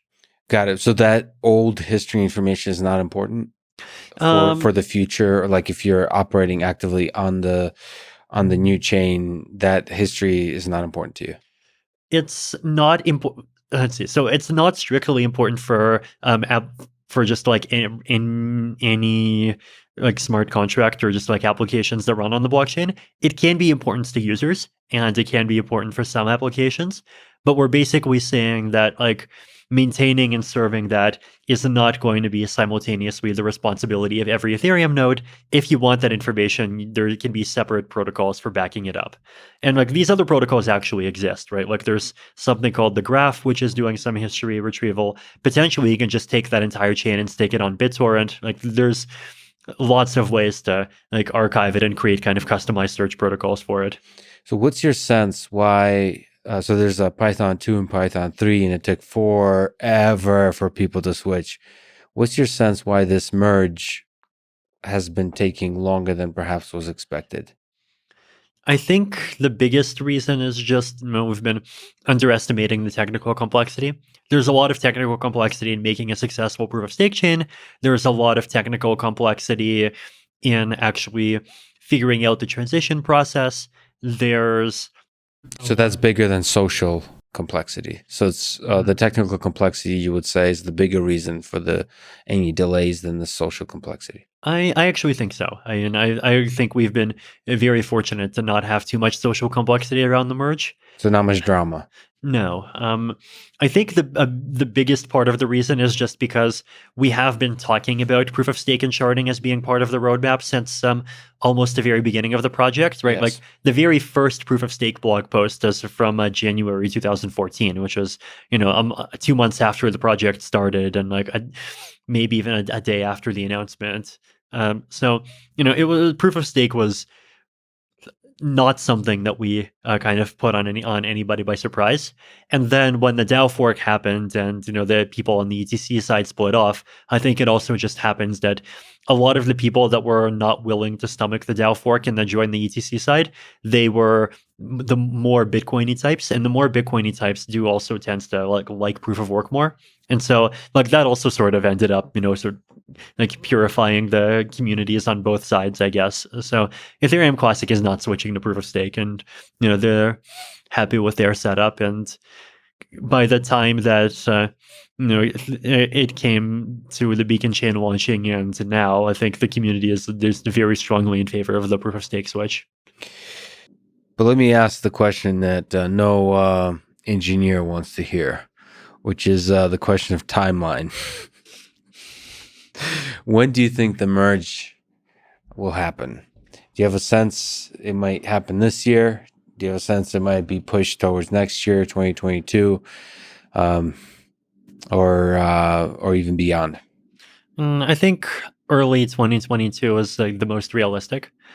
There's definitely still like an optimistic case of it happening this year, but like the realistic thing to count on is definitely the early part of very early part of next year. Is there specific things that stand out to you that are like they'll make you feel good about progress if you see it happening?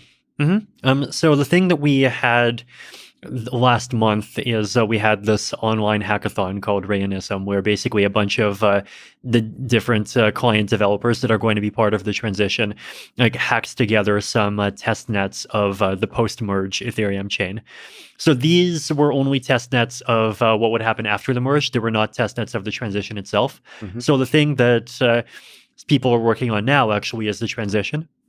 So having a full specification of both the transition and post-transition. I mean, we have specifications now, but realistically, they'll probably needs to have a couple of changes and have things that continue to be ironed out, and then have a test net that does both the transition and the post-transition. And then once you have a test network, then you just have to do a lot of testing and audit it, and then do some runs on not just a specialized test network, but on, say, an existing test network like Ropsten or Rinkeby that Ethereum people already significantly use. And if it works, then you can deploy the transition on mainnet. Just as a quick comment, because this is fascinating, in August of last year, there was this Madala. I believe it's pronounced Medasha. It's a South American subway station. I forget where. But spelled with two L's. Yeah, because that's how Spanish works, right? Like the two L's have Madasha. Yeah. Okay, cool. Anyway, but I read about it in middle of August 14th. There was an incident on that testnet. How does this process work? Like, what do you learn from those kinds of incidents when stuff goes wrong in the test process? I think that incident was that there was a consensus failure of some kind, as I remember. Basically just different clients interpreting things in different ways, and then one of them getting kicked off the network. And then it had ended up taking a while to actually get everyone to get back online. A big part of the reason why it took weeks to resolve, right, is because it's on a test network, like the coins are valueless. And so there's not really this big push of any kind for people to actually, go and download a new client so they can start participating again. And so, it definitely took a while until the chain started finalizing again. And then also, like, there was, I think, another round of just not finalizing in October, as I remember. There were definitely things that we learned. Like, there were a lot of things, especially that client developers just learned about, like optimization and how to build their clients in a way that they can process things efficiently.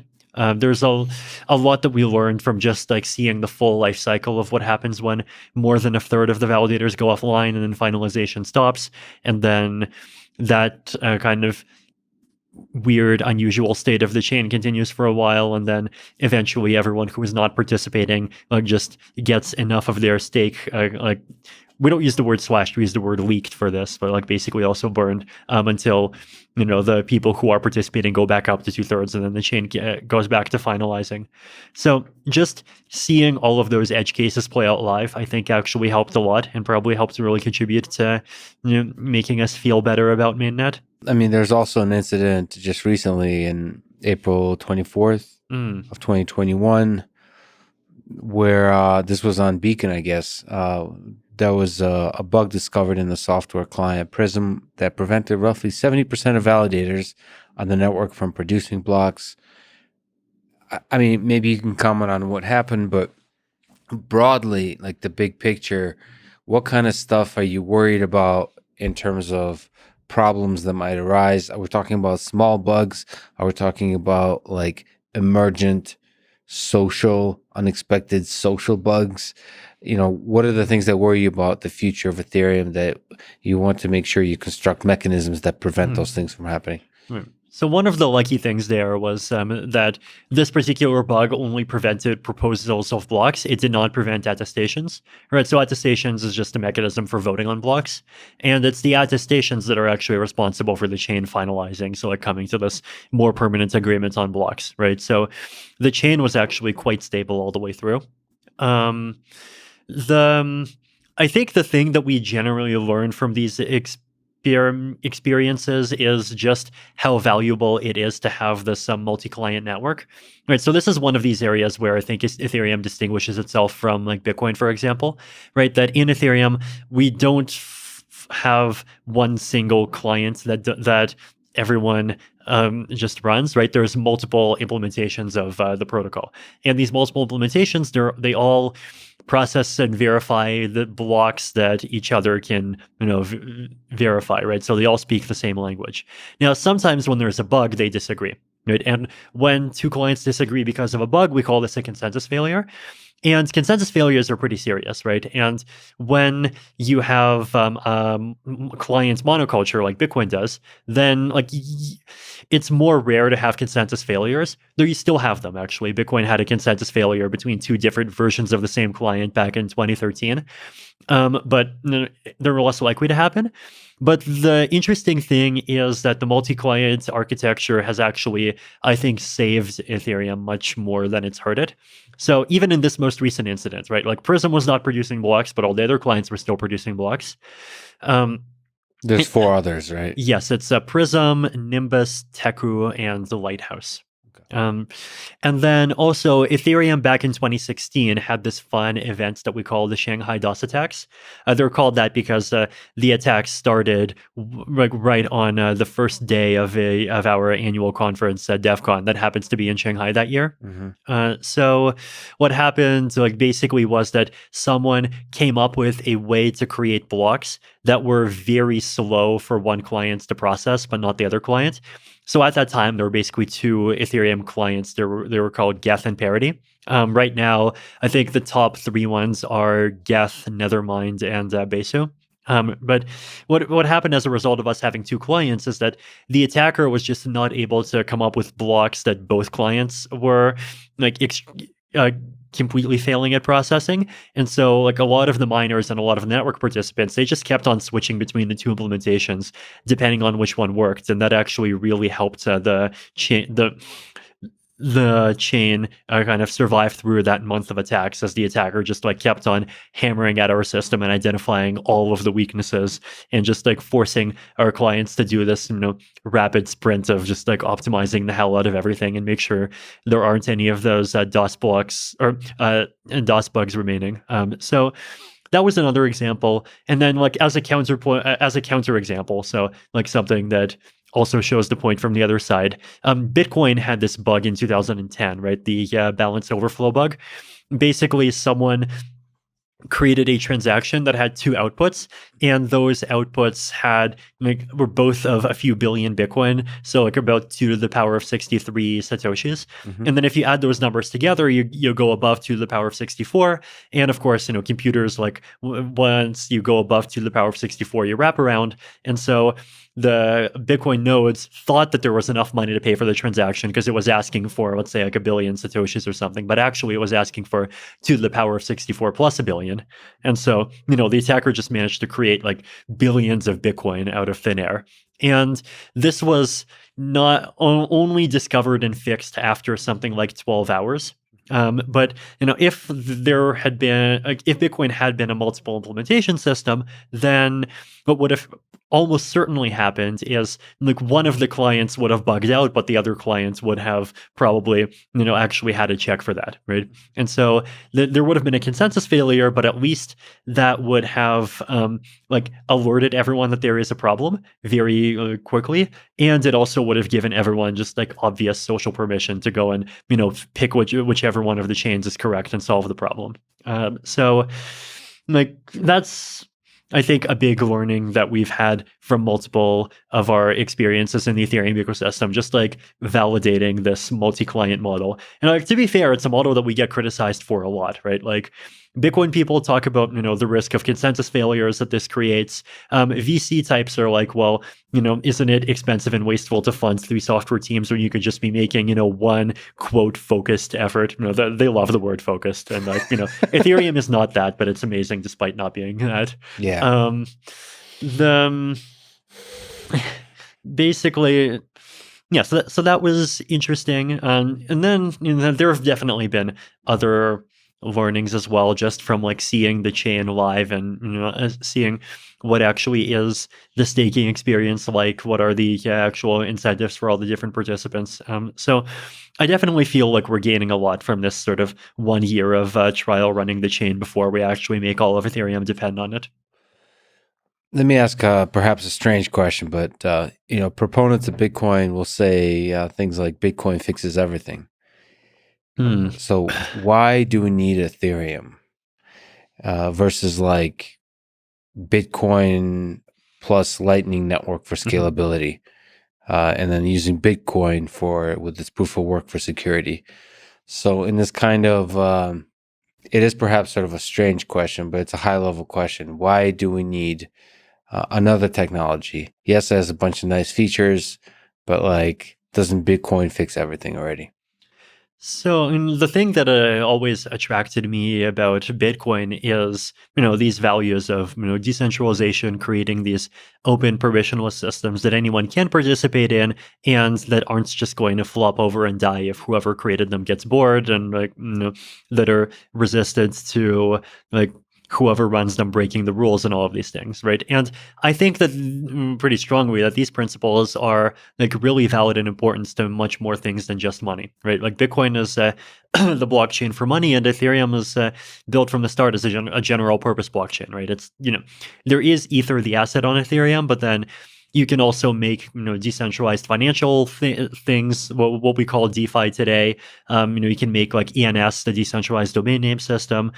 You can make prediction markets on it. You can make totally non-financial systems that just like keep track of whether or not some certificate was signed or whether or not some like cryptographic key got revoked.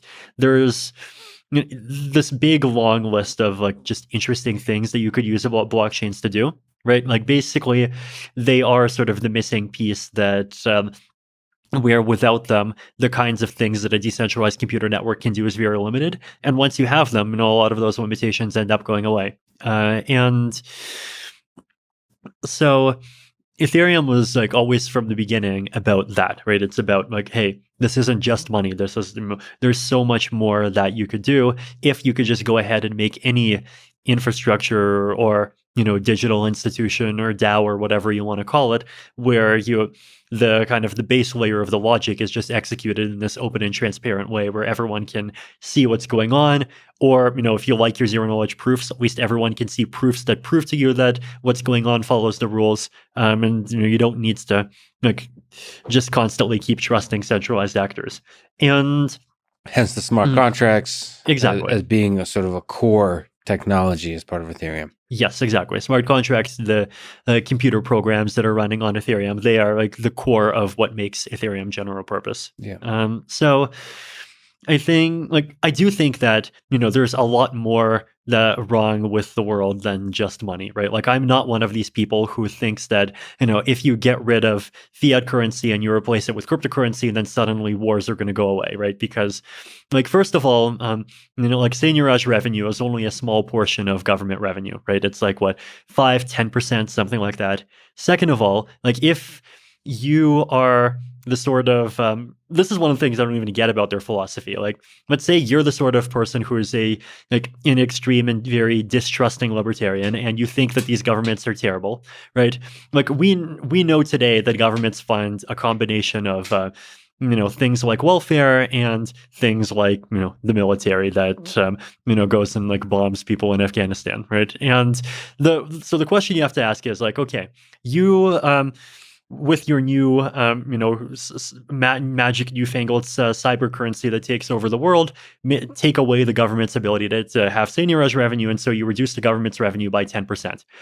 If the government is that evil, which portion of its expenses is it going to take that 10% from? Is it going to stop the bombing people in Afghanistan, or is it going to cut welfare?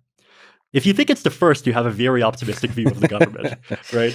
Yeah. So that's, I guess, my perspective on like why the whole we're going to save the world and create peace by like denying governments the right to stealth taxation kind of perspective doesn't really make much sense for me.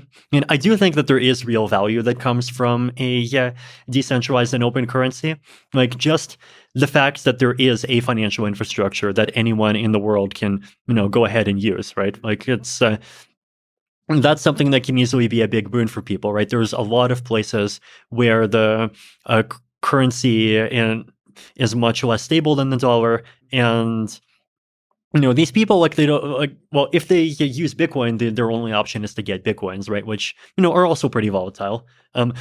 If they use Ethereum, then they can get Ether, but then they can also get stable coins, right? And you might think that oh, you're not being ideologically pure. Now you're giving them stable coins, which are mirroring dollars, and obviously dollars are going to collapse too. But the reality is that dollars are vastly more stable than the Venezuelan bolivar.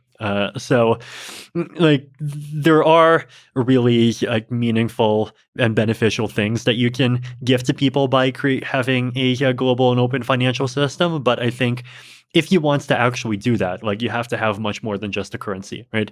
And then if you want to go beyond financial things, then, you have to obviously have much more than a currency. And then, you also have to actually take scalability seriously, because non-financial applications, like, nobody's going to pay $5 a transaction for them. Can we return to dogs? Sure.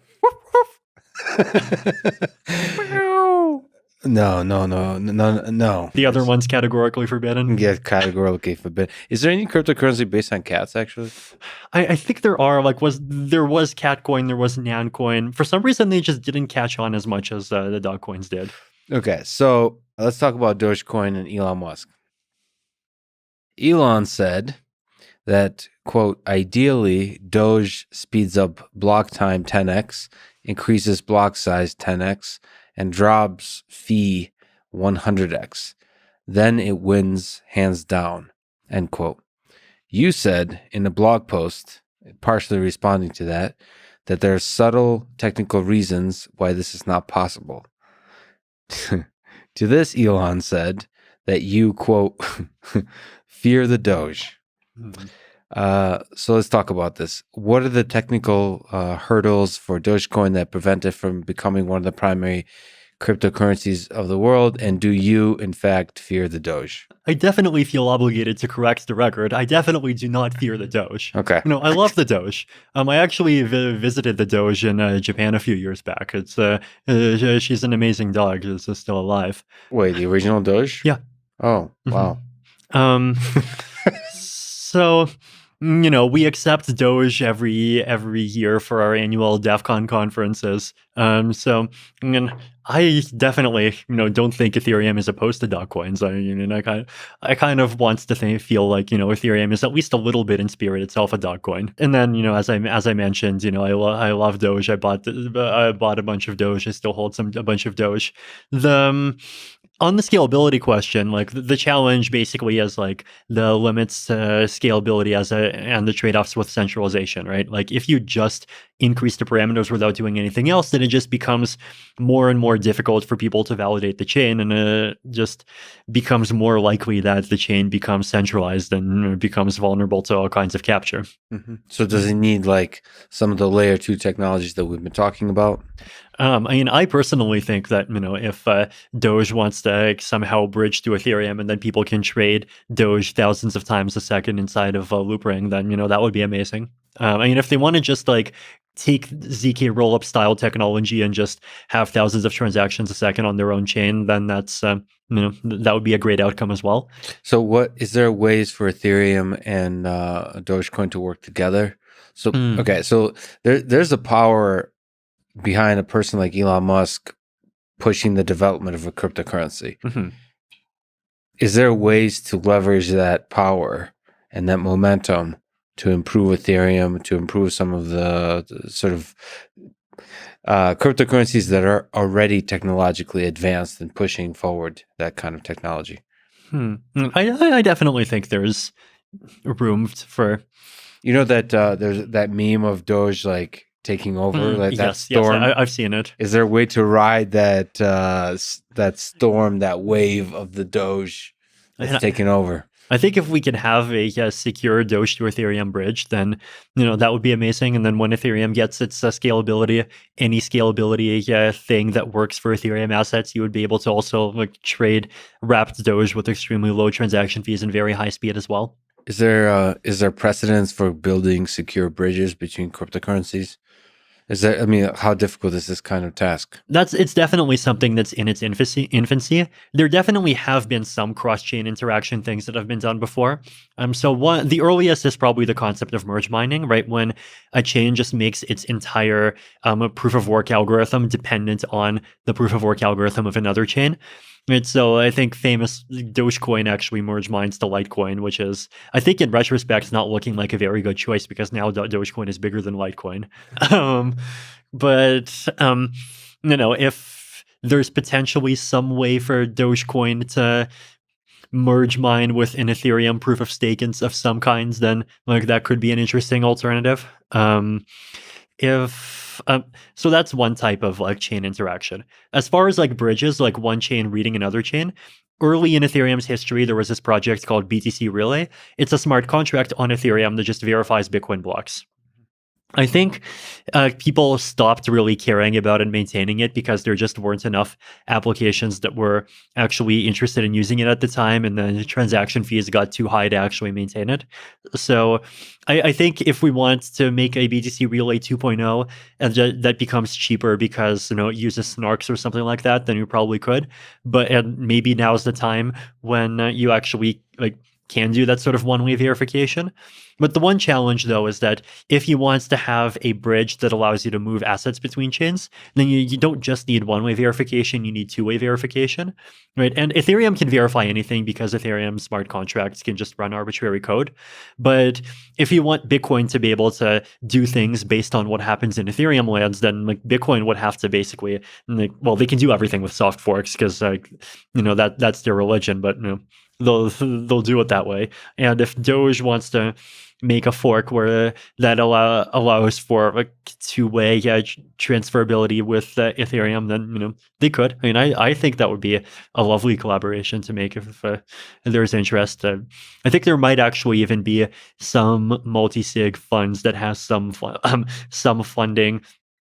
It's just a bounty for someone to make a bridge between the two. Oh, could you maybe try to psychoanalyze Elon Musk for a brief second? So, what are your thoughts about Tesla and Elon Musk's journey through the cryptocurrency world? So, first with Bitcoin and then with Dogecoin.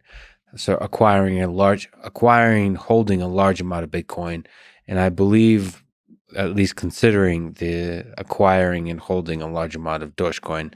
Positives, negatives. What do you think the future for Tesla and SpaceX in the cryptocurrency space looks like? Do you think they'll consider Ethereum? Hmm. I'm sure that if they stay in the cryptocurrency ecosystem at all, then they have to at some point. Right? Like, Yeah. Bitcoin number one, Dogecoin number. I mean, come on, it deserves to be number three, and then or number two, and then Ethereum can be whatever that other number is. But the Well, if Ethereum only becomes a dog coin somehow, maybe change the logo to incorporate a dog of some sort, almost like Doge, sneaking behind Oh, that would be fascinating. for when the merge happens. And I think like Elon, you definitely, I think you would make a mistake if you were to kind of ascribe too much like sophisticated, malevolent, or any intent, like deep intentionality to the whole process. I think like he's just a human being and he likes dogs, just like I like dogs. Yeah, Right? that is. I think that is literally the reasoning behind the whole Dogecoin thing. There's some aspect to which, I mean, the guy helped launch a car into space, right? Like you could ask, like, what is the purpose of that? I think the purpose of that is fun. I think he truly is more and more, especially lately, embodying the whole idea that the most entertaining outcome is the most likely, and he's fully embracing the most entertaining outcome. And in many ways, Dogecoin is the most entertaining cryptocurrency. As cryptocurrency becomes more and more impactful in the world, people are getting more and more serious about it. And so he's selecting the cryptocurrency that is the least serious and the most fun. And there's something to that, like coupling fun with technological sophistication, and somehow figuring out a way to do that. Absolutely. To do that well. And I want the world to be fun. I think the world being fun is great. Okay, let me ask about a couple out of the technologies, if it's okay. Sure. What are your thoughts about Chainlink and hybrid smart contracts that utilize off-chain external data sources?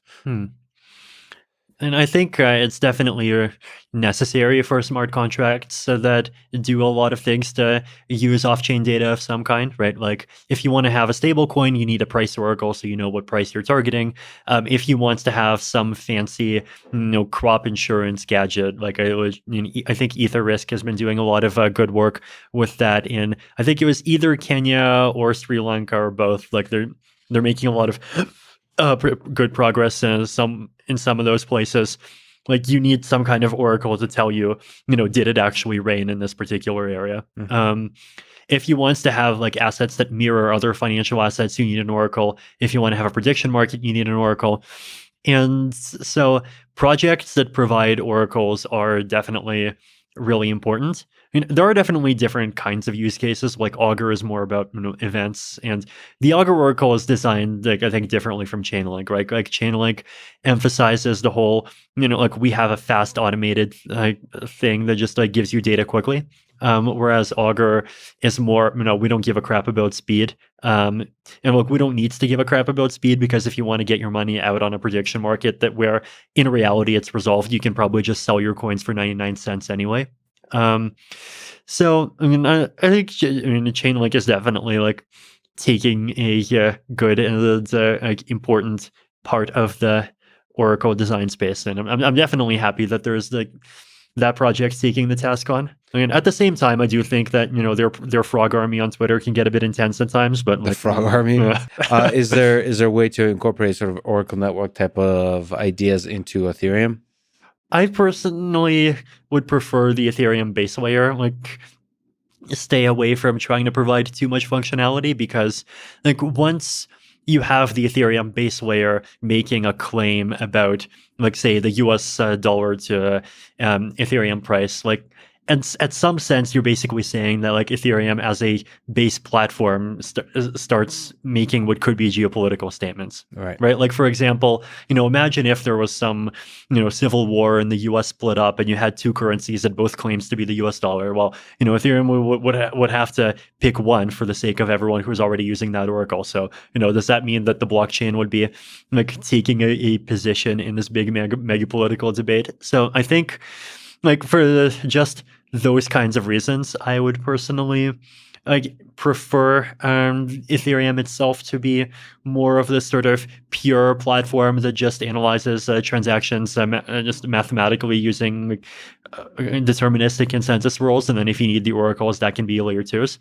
Like I think Ethereum benefits from not trying to do everything at layer one and having this like very robust layer two ecosystem where you have all these projects doing interesting things. Yeah, focus on the basic technology, avoid the politics. Gotcha. Let me ask a bit of a human question.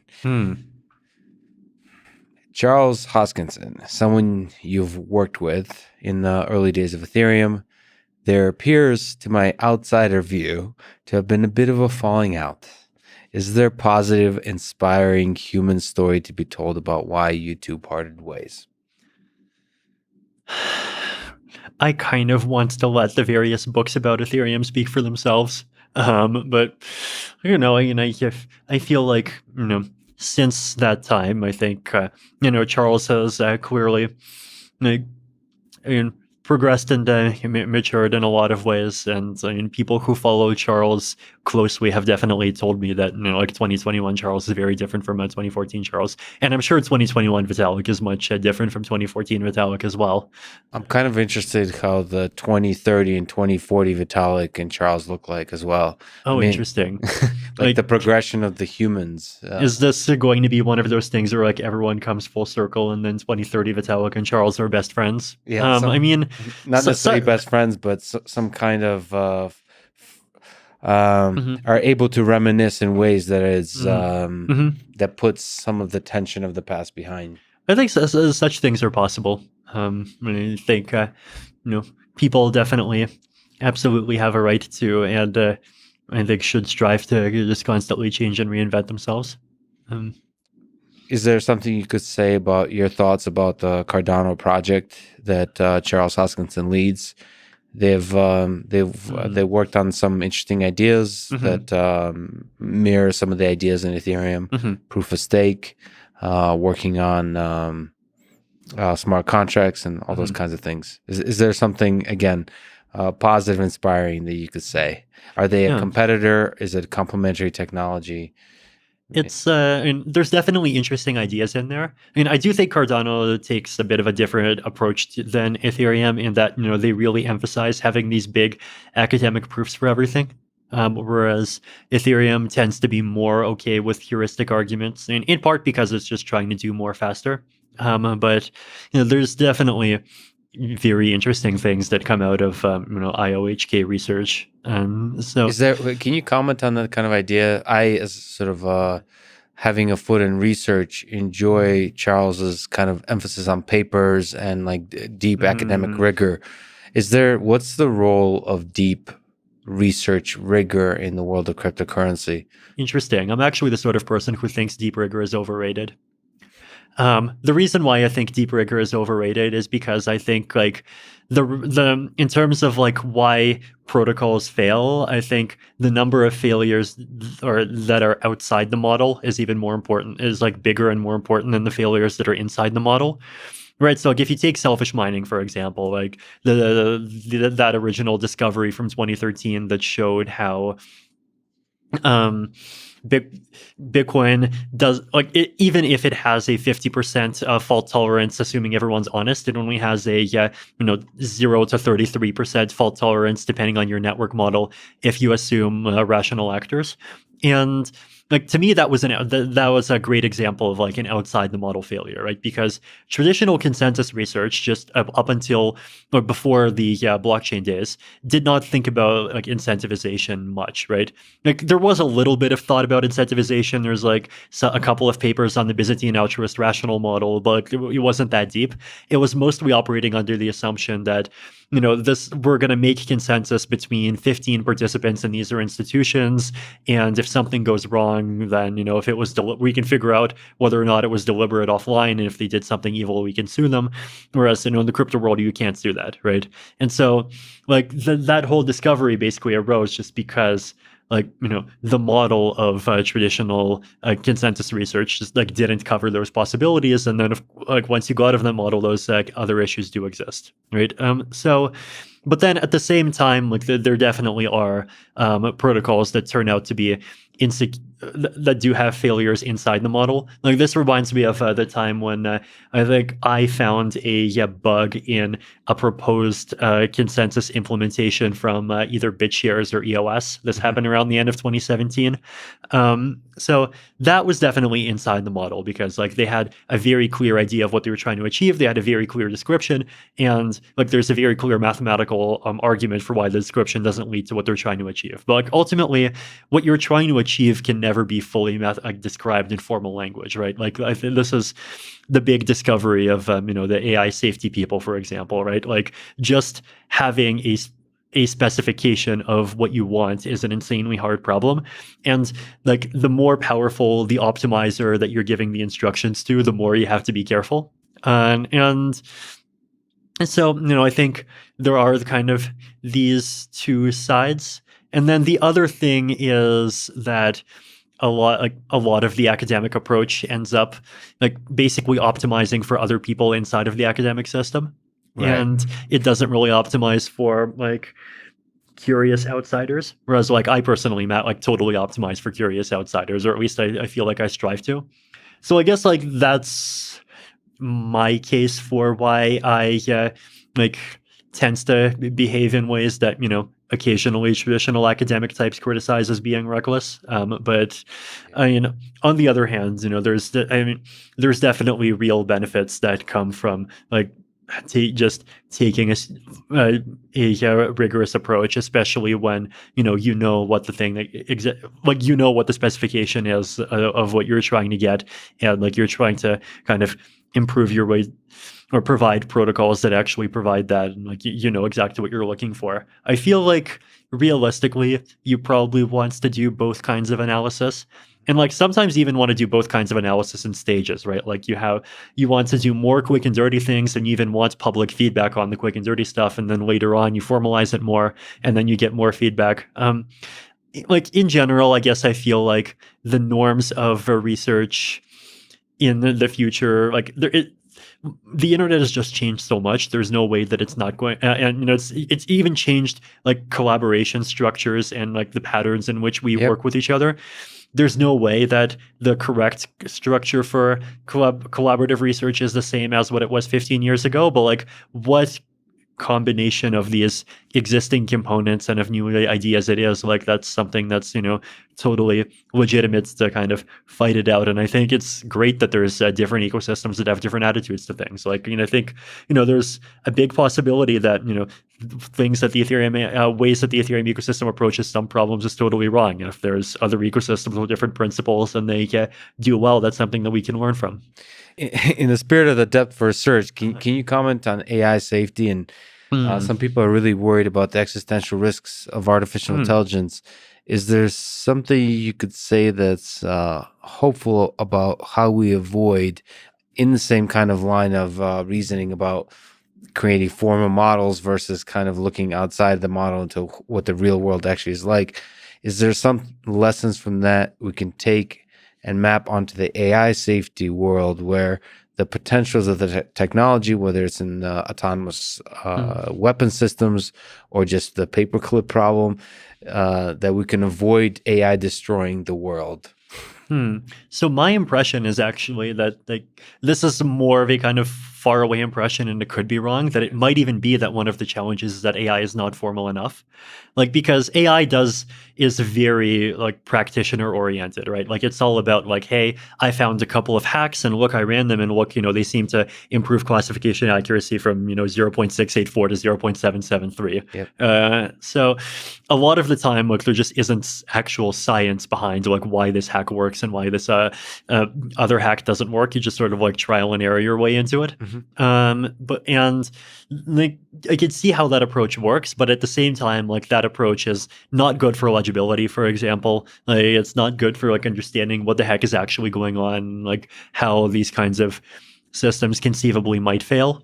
Like, there's even, a debate on like, can you take GPT-3 like things and just scale them up and their intelligence will continue to improve? Or is there just like some types of reasoning that they're fundamentally bad at, and like they're not going to get good at it no matter how much you like scale this exact same approach and add more hardware to it? So thinking about what's going on more explicitly, I mean, my understanding is that a big part of AI safety research is trying to do that sort of stuff, right? And Formalize. yeah, formalize, try to improve just AI legibility, like trying to understand, if the AI makes some classification so we can actually see like what happens and like what's going on in the middle, right?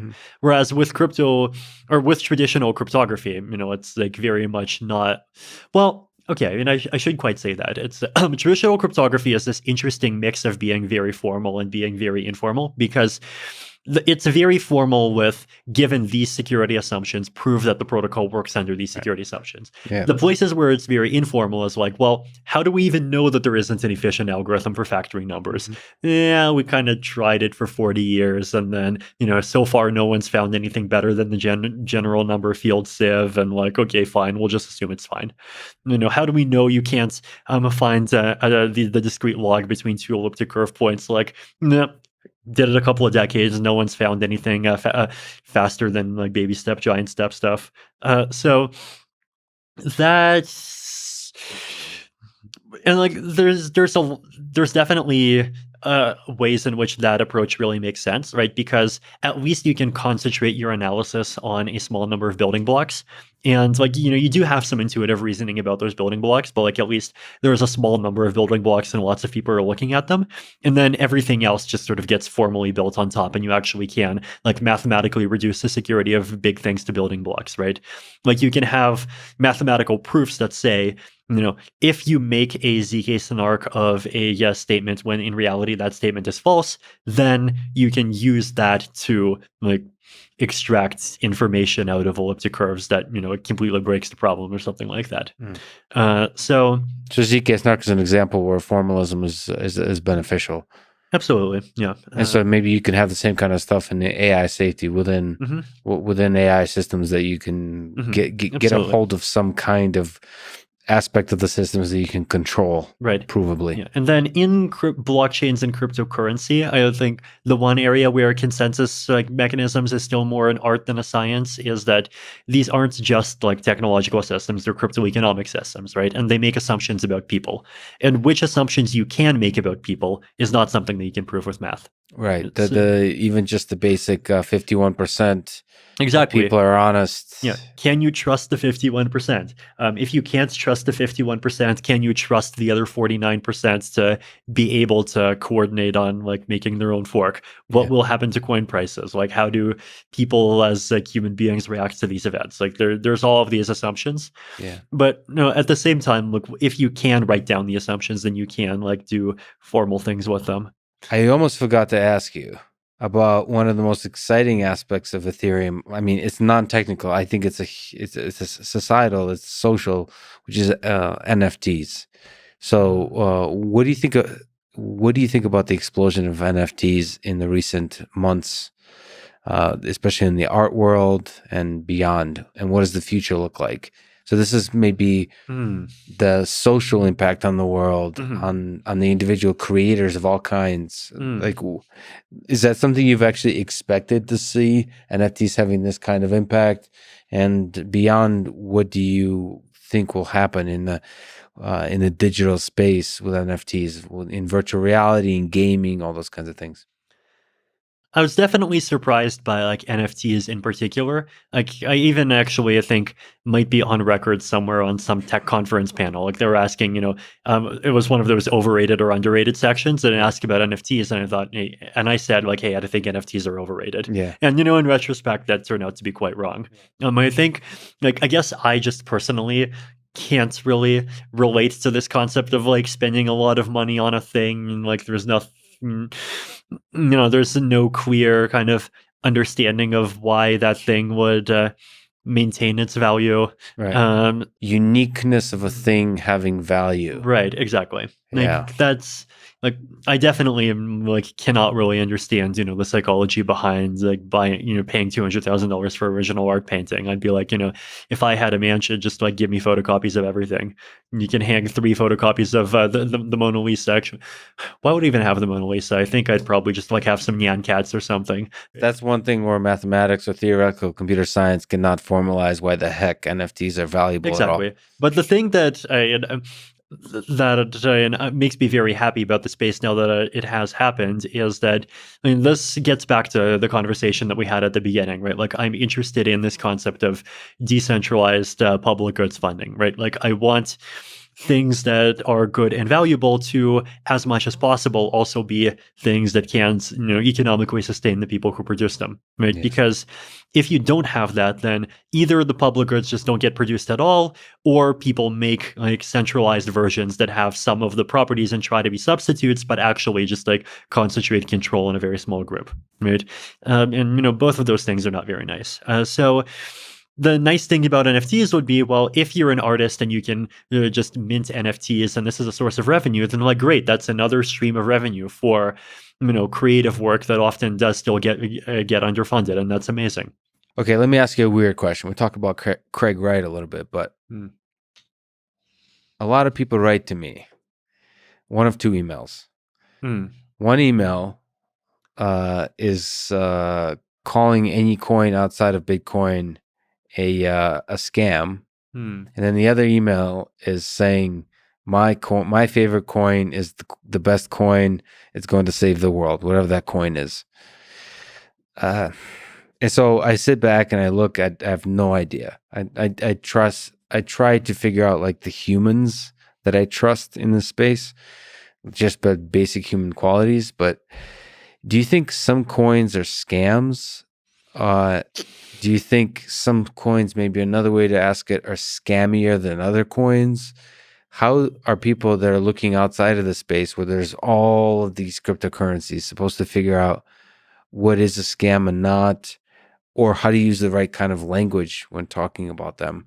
Because there's the harshness of the language from the Bitcoin maximalist that doesn't just say everything's a scam, including Ethereum, but they use terms like shitcoin that says it's not only a scam, it's like a waste of time. I mean, every word you can use, they say that. That's very harsh. And then some people are just apply the word scam much more conservatively and just refer to coins that legitimately are trying to scam people out of their money as scams. So what do we do with this word scam? Should it ever be applied to coins? And is it a binary thing or is it a gray area? I think it's definitely a gray area. Like there's definitely things that are really and actually scams. Like, BitConnect would be one example of something that's way on the scam spectrum. Did you see their 2017 promotional video, by the way? Of BitConnect? Yeah. Hey, what's up, BitConnect? It was this 3-minute, 48-second video that was just of this guy making this totally crazy rant, and it was at some conference in Vietnam where they were, of course, like trying to convince a whole bunch of people to buy this coin, and they had these claims about how it would go up in value.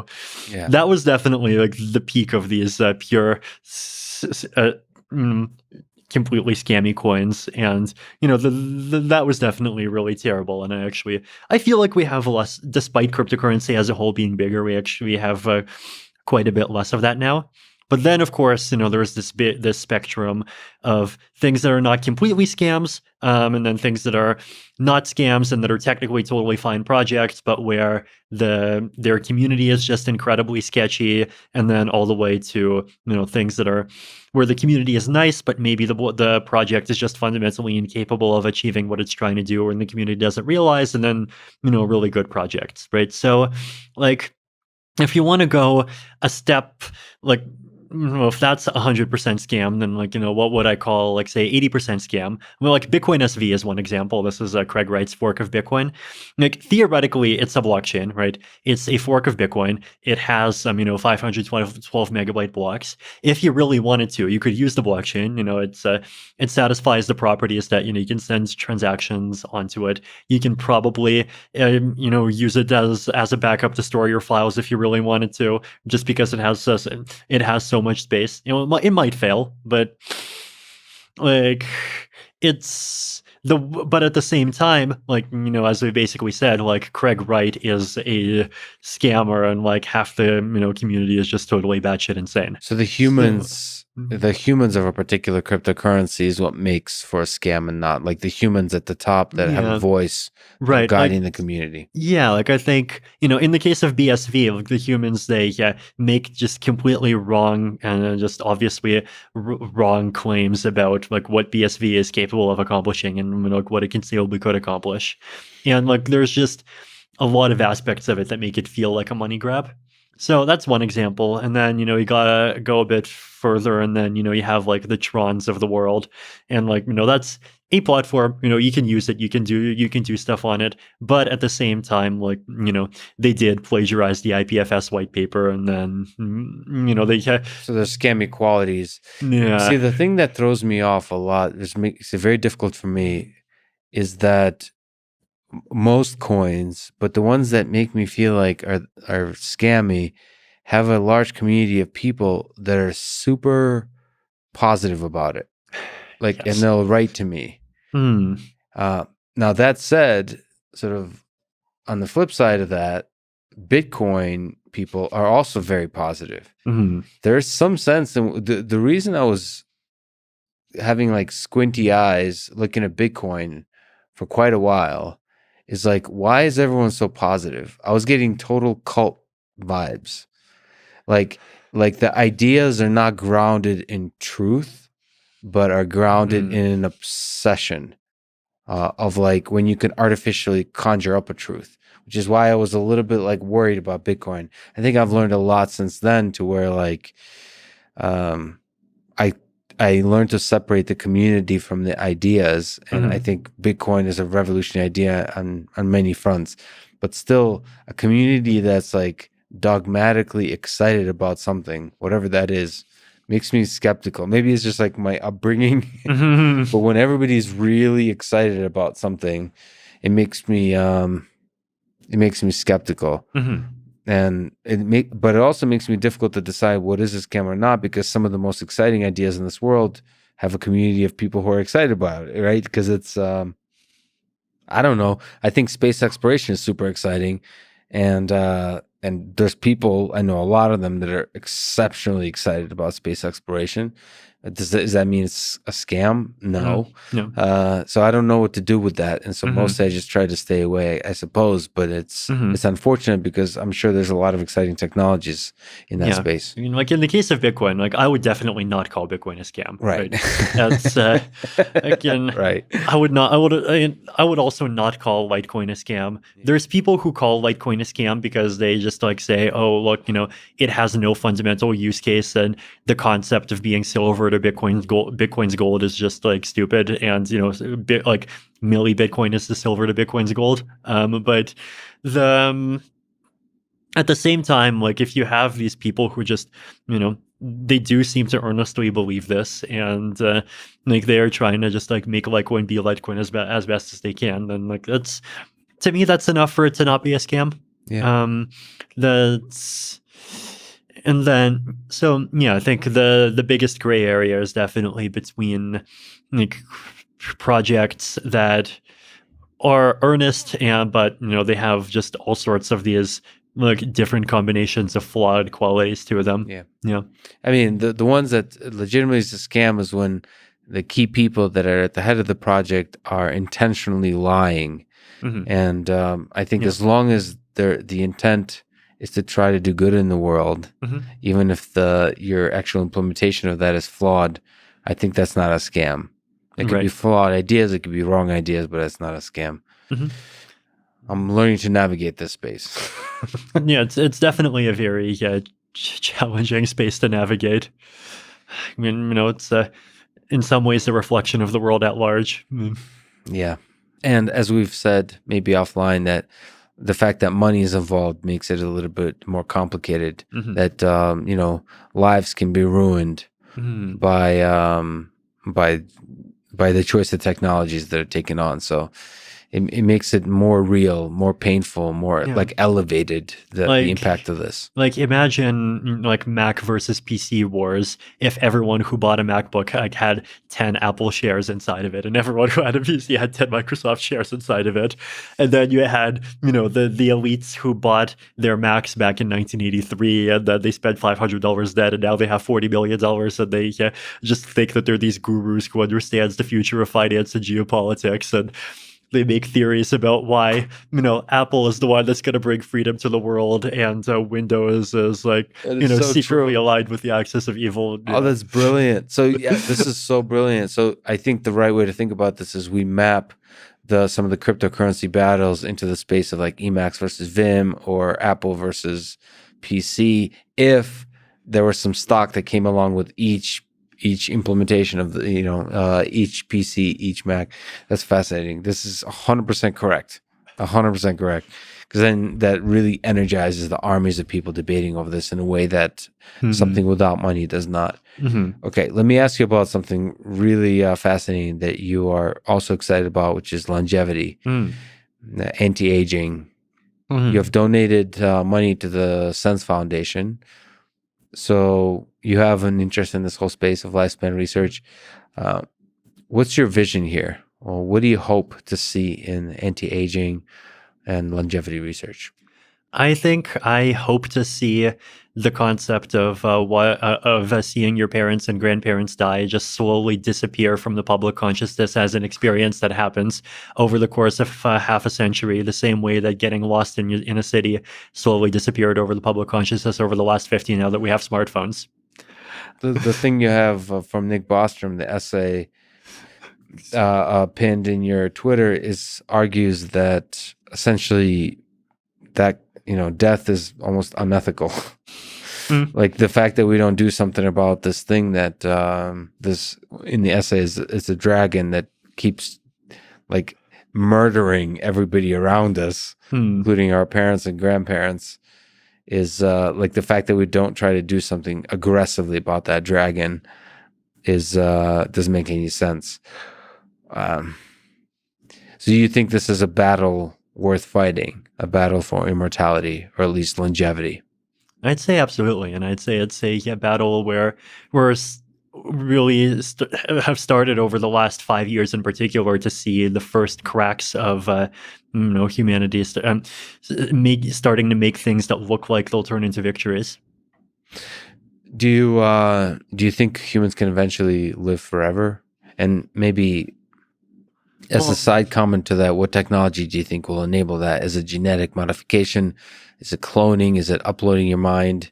Define forever. Like, are we talking 1,000 years, a million, 10 to the 14, 10 to the 45? Well, let's start as I tweeted today. Eventually, everything, the universe will be filled with supermassive black holes. So that forever, maybe like backtracking to where we'll have 10 to the 16 years to figure it out. Yes, exactly. Yeah, maybe traveling between the multiverse, between the different universes, the multiverse. I mean, but forever meaning like millennia. I definitely think that we can get there. I definitely think that it's the sort of thing that's going to take an insanely huge amount of work. And I definitely think it's the sort of thing where, once we figure out the first crop of problems and like people start living to 150, we'll just realize that there's like 10 other problems that kill you half as slowly and we'll have to do more work. But, the good news is that this is, Aubrey's longevity escape velocity argument that if you get everyone to live to 150 now, then, you have half a century to fix all those other problems as well. So Yeah. I'm optimistic for that reason. I think you definitely do not want to underestimate human ingenuity, especially over the long term. Like just to look at what happens to computers between, the ENIAC in 1950 and where we are in 2020, right? Like that's a span of 70 years. So like, both of us, I think with, even just present day technology, I have at least 70 more years to live. So just like imagine what kind of sea change will happen in biomedicine during that time. And the other thing that made me optimistic is that I actually think COVID has been this kind of event that's really kind of pushed biomedicine and especially like activist approaches to biomedicine really into the public consciousness, right? Like it's put people into this mindset that, wait, but like, it's not just like, the bits and tweets that are going to save the world. The bio is actually like super important and huge. And, ultimately what's ending COVID basically, is the vaccines, and the vaccines have just been, amazing. And if you can take that energy and start, and also like this, I think philosophical attitude that I've noticed. Like, I think the way that I would describe the philosophical attitude here, this is going more depth first, is that I think the way that I kind of interpret part of what I would call late 20th century ideology is that there is this mentality that, nature is good and disruptions from nature are bad, and generally you want to minimize disruptions from nature. And like this exists everywhere in the political spectrum, right? So there's nature as in literal nature, and my view is that like the right-wing version of that is markets as nature, right? Markets as nature. That's yeah, right. like, the way that like that kind of philosophy talks about, markets and like the goal of not interfering with them. Like, it is very kind of like nature styled. And then of course, the conservative one, which is like traditional culture that existed before the activists started controlling everything as also being a kind of nature. But the 21st century attitude and like really COVID, has like flipped a lot of minds, because with COVID, what's happened is that, well, no, like it's not, nature is not safe, right? The default is like, untold misery and suffering and tens of millions of people dying. The only way out for us is through like basically human ingenuity. And that frame of mind is one that's like much more friendly to this other change of minds that I want to see, which is like basically treating aging as an engineering problem, right? Like the default is all 7.8 billion human beings that are currently on this earth are going to die, and they're going to live their last decade of life in debilitating pain. And the only way to stop that is human ingenuity. And we don't have that solution yet, but if we work hard, we will. And more people on the biology side, computational biology, are basically converting the mess of the human biology into an engineering problem. And once that conversion is happening, looking at the genetic code, the proteins, all those kinds of things, once that conversion happens, you can now apply the tools that we know how to solve engineering problems to solving it that way. And then there's also the other version, which is, why do we romanticize this meat vehicle that ultimately is just a thing that carries the brain? Maybe we can more and more convert ourselves into the digital realm. This is where like Neuralink have the brain-computer interfaces and then achieve immortality in the space of information in the digital space versus in the biology space. That stuff's interesting too. I agree. Again, I think we have enough resources, and we should just try all the parallel tracks. It's great that we have people just trying to make our bodies work. It's great that we have people trying to upload or improve brain scanning. It's also great that we have just like people improving cryonics. So like we could just like go to sleep in the freezer and eventually hopefully sometime in the future, Hal Finney's going to be able to wake up. All of this, and anyone who gets cryogenically frozen today will be able to wake up. But that's all. That's a bet, right? That's the last resort. And then the other interesting thing about the extreme uploading approach, right, is we're excited about space. And one of the points that a lot of science or hard science fiction types make is that, if you want to explore space, that's a lot easier if you're not a human, right? One example of this is that, in the context of humans, we're talking about oh, we're going to be able to go to the moon, oh, we're going to be able to go to Mars. But there's this project called Starshot, I believe, right? That's basically trying to send mini spacecrafts to Alpha Centauri. And they literally believe that they're going to be able to get spacecraft over to Alpha Centauri 4 light years away by the 2060s. Yeah. No, I mean, by traveling close to the speed of light. Yeah, exactly. The way it works is, you have these light sails. You basically take these a spacecraft and you shine a laser at it, and the laser is insanely strong, quickly accelerated at 100 Gs, I think it was 10,000 Gs, until it gets to 20% the speed of light, and then it goes on your merry way, right? So, if you want to be in personally explore the Alpha Centauri system within 2 centuries or one century, then being a robot is by far the most practical way to do it, because there's no way that a human being can survive 10,000 Gs. So it's definitely interesting long term, but at the same time, there's definitely a lot of psychological hangups and a lot of deep philosophy that we'll just have to grapple with. Well, I think to get there. I think what it hangs on the topic of whether we can convert consciousness into an engineering problem. So exactly. Is consciousness tied to our biology? Because the moment we can convert consciousness into a digital form, then we can send it with that light sail to Alpha Centauri. Until then, a robot is not carrying anything except maybe some basic knowledge like Wikipedia. It's not carrying the flame of human consciousness. I have high hopes for converting consciousness into an engineering problem. In fact, I think it's not as difficult as people think. I agree with that. I'm definitely in the camp that consciousness is a property of the algorithm and not a property of brain structure. The other fun, the kinds of philosophical things we'd have to grapple with is once you upload yourself, you can hit Control-C. It wouldn't it be lovely to have 10 copies of Lex Fridman, and then we could just interview everyone. So I have to ask this question. It's a difficult one, which I don't think it'd be wonderful, first of all. Sure. So in the following way, and this has to do with immortality as well, there's something about scarcity that creates value. Or there's a bunch of philosophers, Viktor Frankl, Bernard Williams, Ernest Becker, they argue that death or the scarcity of life creates meaning. That the reason life is beautiful, the reason so many moments of experience of love or delicious food, all those things are made delicious because they're finite, because they end, and because we don't have that many of them.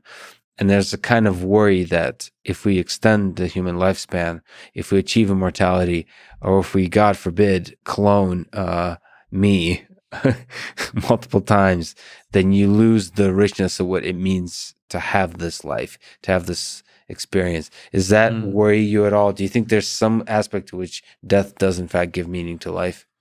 I guess the one historical parallel, and this might be a bit unfair, is that there have been philosophers that have said things war gives meaning to human collectives, and the struggle for supremacy between nations and races is this big driver of progress that that ensures that everyone strives to be their best. And, of course, this viewpoint got into the head of a crazy Austrian guy, and 20 years later, his soldiers were shooting at my grandparents.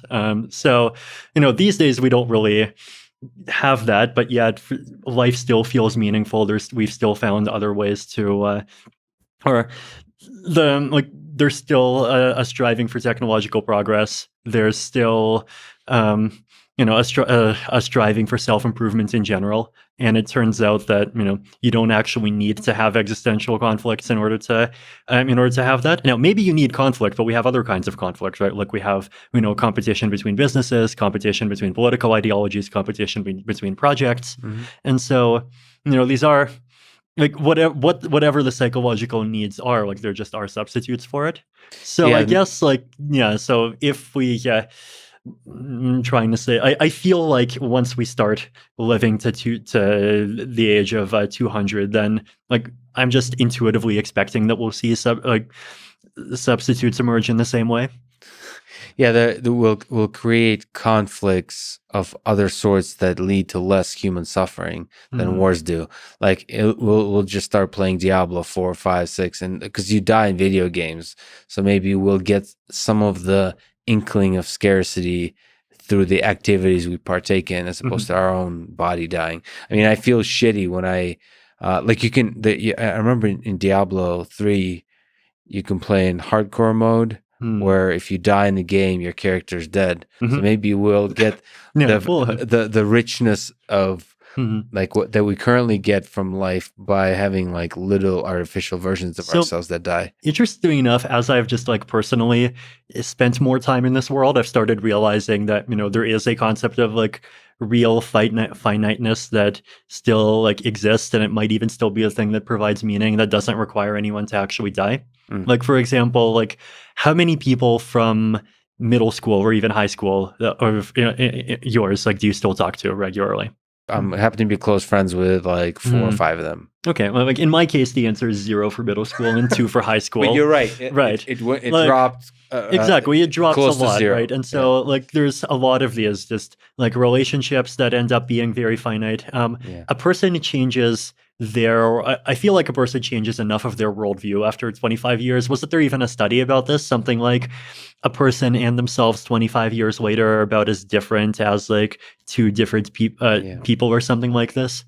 So, like, I mean, just like you can have conflict without bloodshed, I think, you can have finiteness and even, the necessary sorrows of finiteness that give meaning without like literally anyone having to end their life. And hopefully, if we do extend our life, we'll figure out ways to extend the period of time where there's neuroplasticity. Yes. To where we could change our worldviews continually throughout that time. So you can have these different phases of life. I thought it would be fun to hear you speak a little Russian. Ты по-русски говоришь? Да, конечно. Как твои русские корни помогли тебе? Это интересный вопрос. Что можно сказать по-русски об этом? Что можно сказать о моих русских корнях? Я, когда просто смотрю на другие проекты, другие люди в блокчейновой индустрии, иногда, когда я смотрю на то, что там русские люди делают, то, что там другие люди делают, я там могу иногда чувствовать, что там вот эти вот люди, которые русские, там есть что-то, что чувствуется похоже ко мне, но я не знаю, как объяснить. Do you think there's so for people who don't speak Russian, that Vitalik said that there is something to the spirit of the people that are Russian that are working in the cryptocurrency world that is a little bit different, and it's something that that connects to some kind of aspect of your own self, some kind of roots there.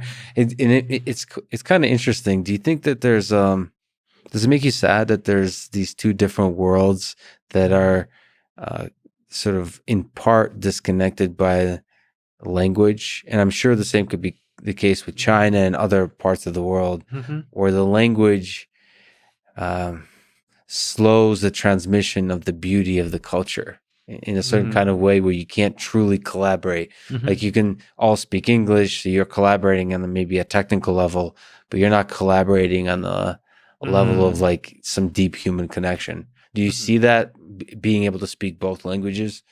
there's definitely benefits, I think, to be able to like speak multiple languages, and like once you can, right, like you discover that like even your mindset changes while you're in speaking in one Yes. language versus the other. Like people have told me this, like when I speak Russian, I sound more like, I guess, like to the point and pragmatic. When I speak Chinese, I sound more cute. When I speak English, I'm something else. I guess there's definitely like a richness that you're missing if you're only like in one of these language bubbles. But I guess the arguments on the other side would be that if everyone spoke the same language, then like there would just be one bubble, right?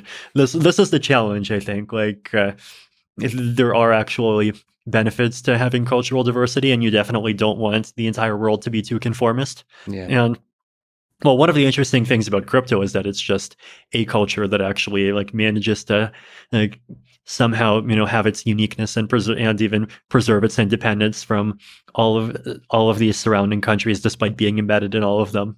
So it spans outside of the geographic boundaries, and language in some ways does as well. And then Yeah. in the way these cultures, these bubbles are created, I mean, they overlap in interesting ways. It's almost like a hierarchy, and the same is the case with the crypto world. There's there's communities associated with each cryptocurrencies. There's communities within those communities, and it's yeah. And I think like it's definitely sad whenever these groups are fighting each other. And like it's definitely good for them to like if people can cooperate more. But at the same time, like just having like groups of people that have different kinds of life experiences, like there's definitely something to benefit from that. So let me ask one last question. I don't think I asked you last time the ridiculous question about the meaning of life. Dostoevsky said, "Beauty will save the world. Красота спасет мир." Some people believe money is a big part of happiness, and first of all, you've made a lot of money. You turned away a lot of money. You turned away a lot of power. So you're a fascinating person to ask, what do you think gives meaning to life? The thing that I've realized with money, as I have experienced both having a little of it and having a lot of it, is that the benefit of like you can get the most out of money if you think of it not as something that like lets you do and have more things, but as something that lets you worry about fewer things. Yeah. Right. Like, if you have, if your savings are just, non-zero at all, then like, you don't have to worry as much about losing your job. And, if you feel like you have a job that just like really conflicts with your values, then like if you have even 6 months saved up, that just makes it easier for you to say, bye-bye, I'm going to do something else. If you have more money, then you can not worry about like even what you're doing needing to be profitable at all. Once you get more money, then like you can choose transportation options and food options that just like have less hassle in your life and allow you to be lazier. So if you like this aspect of just like reducing troubles and like opening up room for other things, I think is a big part of it. Like if you instead think of money as being like this positive or this thing that like gives you stuff, and you try to derive meaning from the stuff, I think that's much more likely to be like a road to like basically squandering that opportunity. So yeah, and I guess my philosophy on that is definitely like more subtractive than additive there. But once you have enough money that you don't have to worry about the money, you're burdened with another question, which is of meaning. I mean, do you think there's meaning to it all? Or it seems like your own life, you're trying to build cool stuff that alleviates some level of suffering in the world. Well, I mean, one way to think about it is like think back to like how you thought about life when you were in school, right? Well, in school is interesting to think about, right? Because in a lot of ways, like it's just totally outside of bounds of the kinds of systems that are like social systems that we live in as adults, or maybe not. Like maybe things like academia are intended to replicate parts of school. Like first of all, school is very totalitarian, right? Like you have to follow the teacher's instructions. The bulk of your schedule is like forced to be in particular areas. It can control the real you from leaving the grounds during this period of time. Assign a lot of homework, but at the same time, also school is a bit of a post-scarcity utopia in that you just don't have to worry about getting resources for yourself. Mhm. And we've both lived through 12 years of that, right? Yeah. So what does that say about us? And I think in one thing of aspect, obviously, is that it does there's definitely an easiness to living life if all of your decisions are made for you. And one of the challenges of adulthood, I guess, is moving to this world where all your choices are much more self-directed, and you just have to learn to live and deal with that. Yeah, dealing with the burden of freedom. Yeah, in some sense. it's actually interesting because in some ways, I feel like even my first 5 years of doing Ethereum things, my life was not even all that self-directed, because a lot of it was just responding to obligations, right? Like someone said, "Oh, come to speak at this event in Korea." Okay, come to speak at this thing in Taiwan. Okay, we need for Ethereum to launch, we need this particular piece to be done and tested. Okay, work on that, right? We need some a proof of stake algorithm. Work on that. And the last year of COVID life, basically I was holed up in Singapore for much of it, right? And it gave me a lot more alone time. I had much less travel, and that was definitely a very new and interesting experience for me. Would you characterize it by sadness, melancholy, hope, dreaming, innovative period? How would you characterize that alone time? Some of all five. Definitely some self-discovery. I definitely did make this very deliberate decision that okay, I have this time and I'm going to actually make something meaningful out of it. So one example of the things I did is I just actually started listening to audiobooks and podcasts much more. Just this year, I basically kind of discovered that the podcast space is real for the first time, I guess. Before that, there would be things that I would get interviewed for, but Yeah. I was not really kind of mentally incorporate. I did not mentally incorporate this idea that podcasts are a thing that you can go listen to. And this year I did. My friend Carl LaFleur, one of the Optimism people, recommended Hardcore History to me, and so I went ahead and just listened to all the hardcore histories. And then after that, listened to Ted Fridman and then a bunch of others. And after that, I also got into audiobooks. I listened to the entire The Rise and Fall of the Third Reich, the whole thing, 45 hours. That was fascinating. So what? Let me ask about Dan, because Dan is gonna love hearing this. I'm gonna send it to him. Okay. Do you have a period of history, whether it's Dan or in general, that you draw for your own life, kind of thinking about the world, about human nature, that you go to? Is it World War II? Is it Wrath of the Khans, Genghis Khan? Is it some other more ancient history? Is it World War I? Is there something that kind of echoes with you in the voice of Dan or anyone else that you connect to?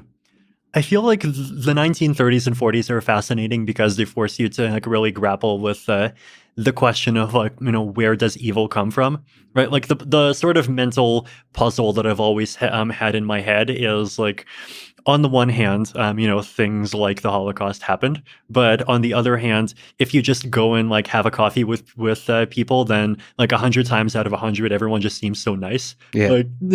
So yeah, exactly. Yeah, how do you kind of reconcile the macro and the micro there, right? And that's the sort of thing that's very difficult if you don't have a lot of, I guess, the right kind of personal experience, especially if your personal experience starts off being sheltered, it was for me, right? I know the stereotype is that the nerds get bullied in school, but actually for me, in my school experience was just being treated with kindness by everyone. Yeah. And so that definitely made it harder to understand things. I remember actually being pretty blindsided when I started Ethereum, and then within 6 months there started being fights over like who would get more shares if Ethereum turned out to be a company. And then I suggested we should just make it be a nonprofit, and somehow that ended up upsetting people. So So the fascinating thing for me is that like I've been, obviously reading and listening to the history, and then at the same time just like observing things happening in the crypto space. And so one of my interesting mental intuitions that I've gotten is that I think like most evil doesn't come out of greed, it comes out of fear. And like one example of this in Ethereum land, right, is like I think the part of Ethereum history where I thought that the Ethereum community was at its lowest, and even when I personally was at my lowest. If you go back to the DAO fork in 2016, right? So, the DAO hack happened, and then we made this controversial decision to change the Ethereum protocol. And we, then there was that Ethereum Classic split. And as soon as that Ethereum Classic split happened, there was like a lot of anger everywhere, and there started especially being anger when the price of ETC started like ticking up, right? So this was the time when Ether started off being $13 and then Ethereum Classic started at 0, but then suddenly there was this one day when like ETH dropped to 12.5, ETC went up to 0.5, and then they dropped more. And people were saying things like, oh, this whole thing, Ethereum Classic is just a psyop by, the Bitcoin community and just wealthy Bitcoiners trying to destroy Ethereum. And like in the back of my mind, I knew that that wasn't entirely true. Like there definitely were Bitcoiners, but at the same time, like I think blaming political like internal blaming disagreements on foreign interference, right? Like this is the sort of thing that like countries governments do all the time. Like it's a very convenient excuse, right? Because it allows you to just like blame these things that are happening on the foreigners and avoid like actually grappling with the facts that like, well, no, actually you have people in your very own community who just disagree with you and have a different belief. And I think, I feel like the Ethereum community like during that time did not do a very good job of grappling with that. And I feel like I during that time did not do a very good job of grappling with that. And so there was a lot of like blaming the Bitcoiners. There were also even a lot of people calling for us to use trademark law and like basically sue exchanges and like try to prevent them from listing Ethereum Classic.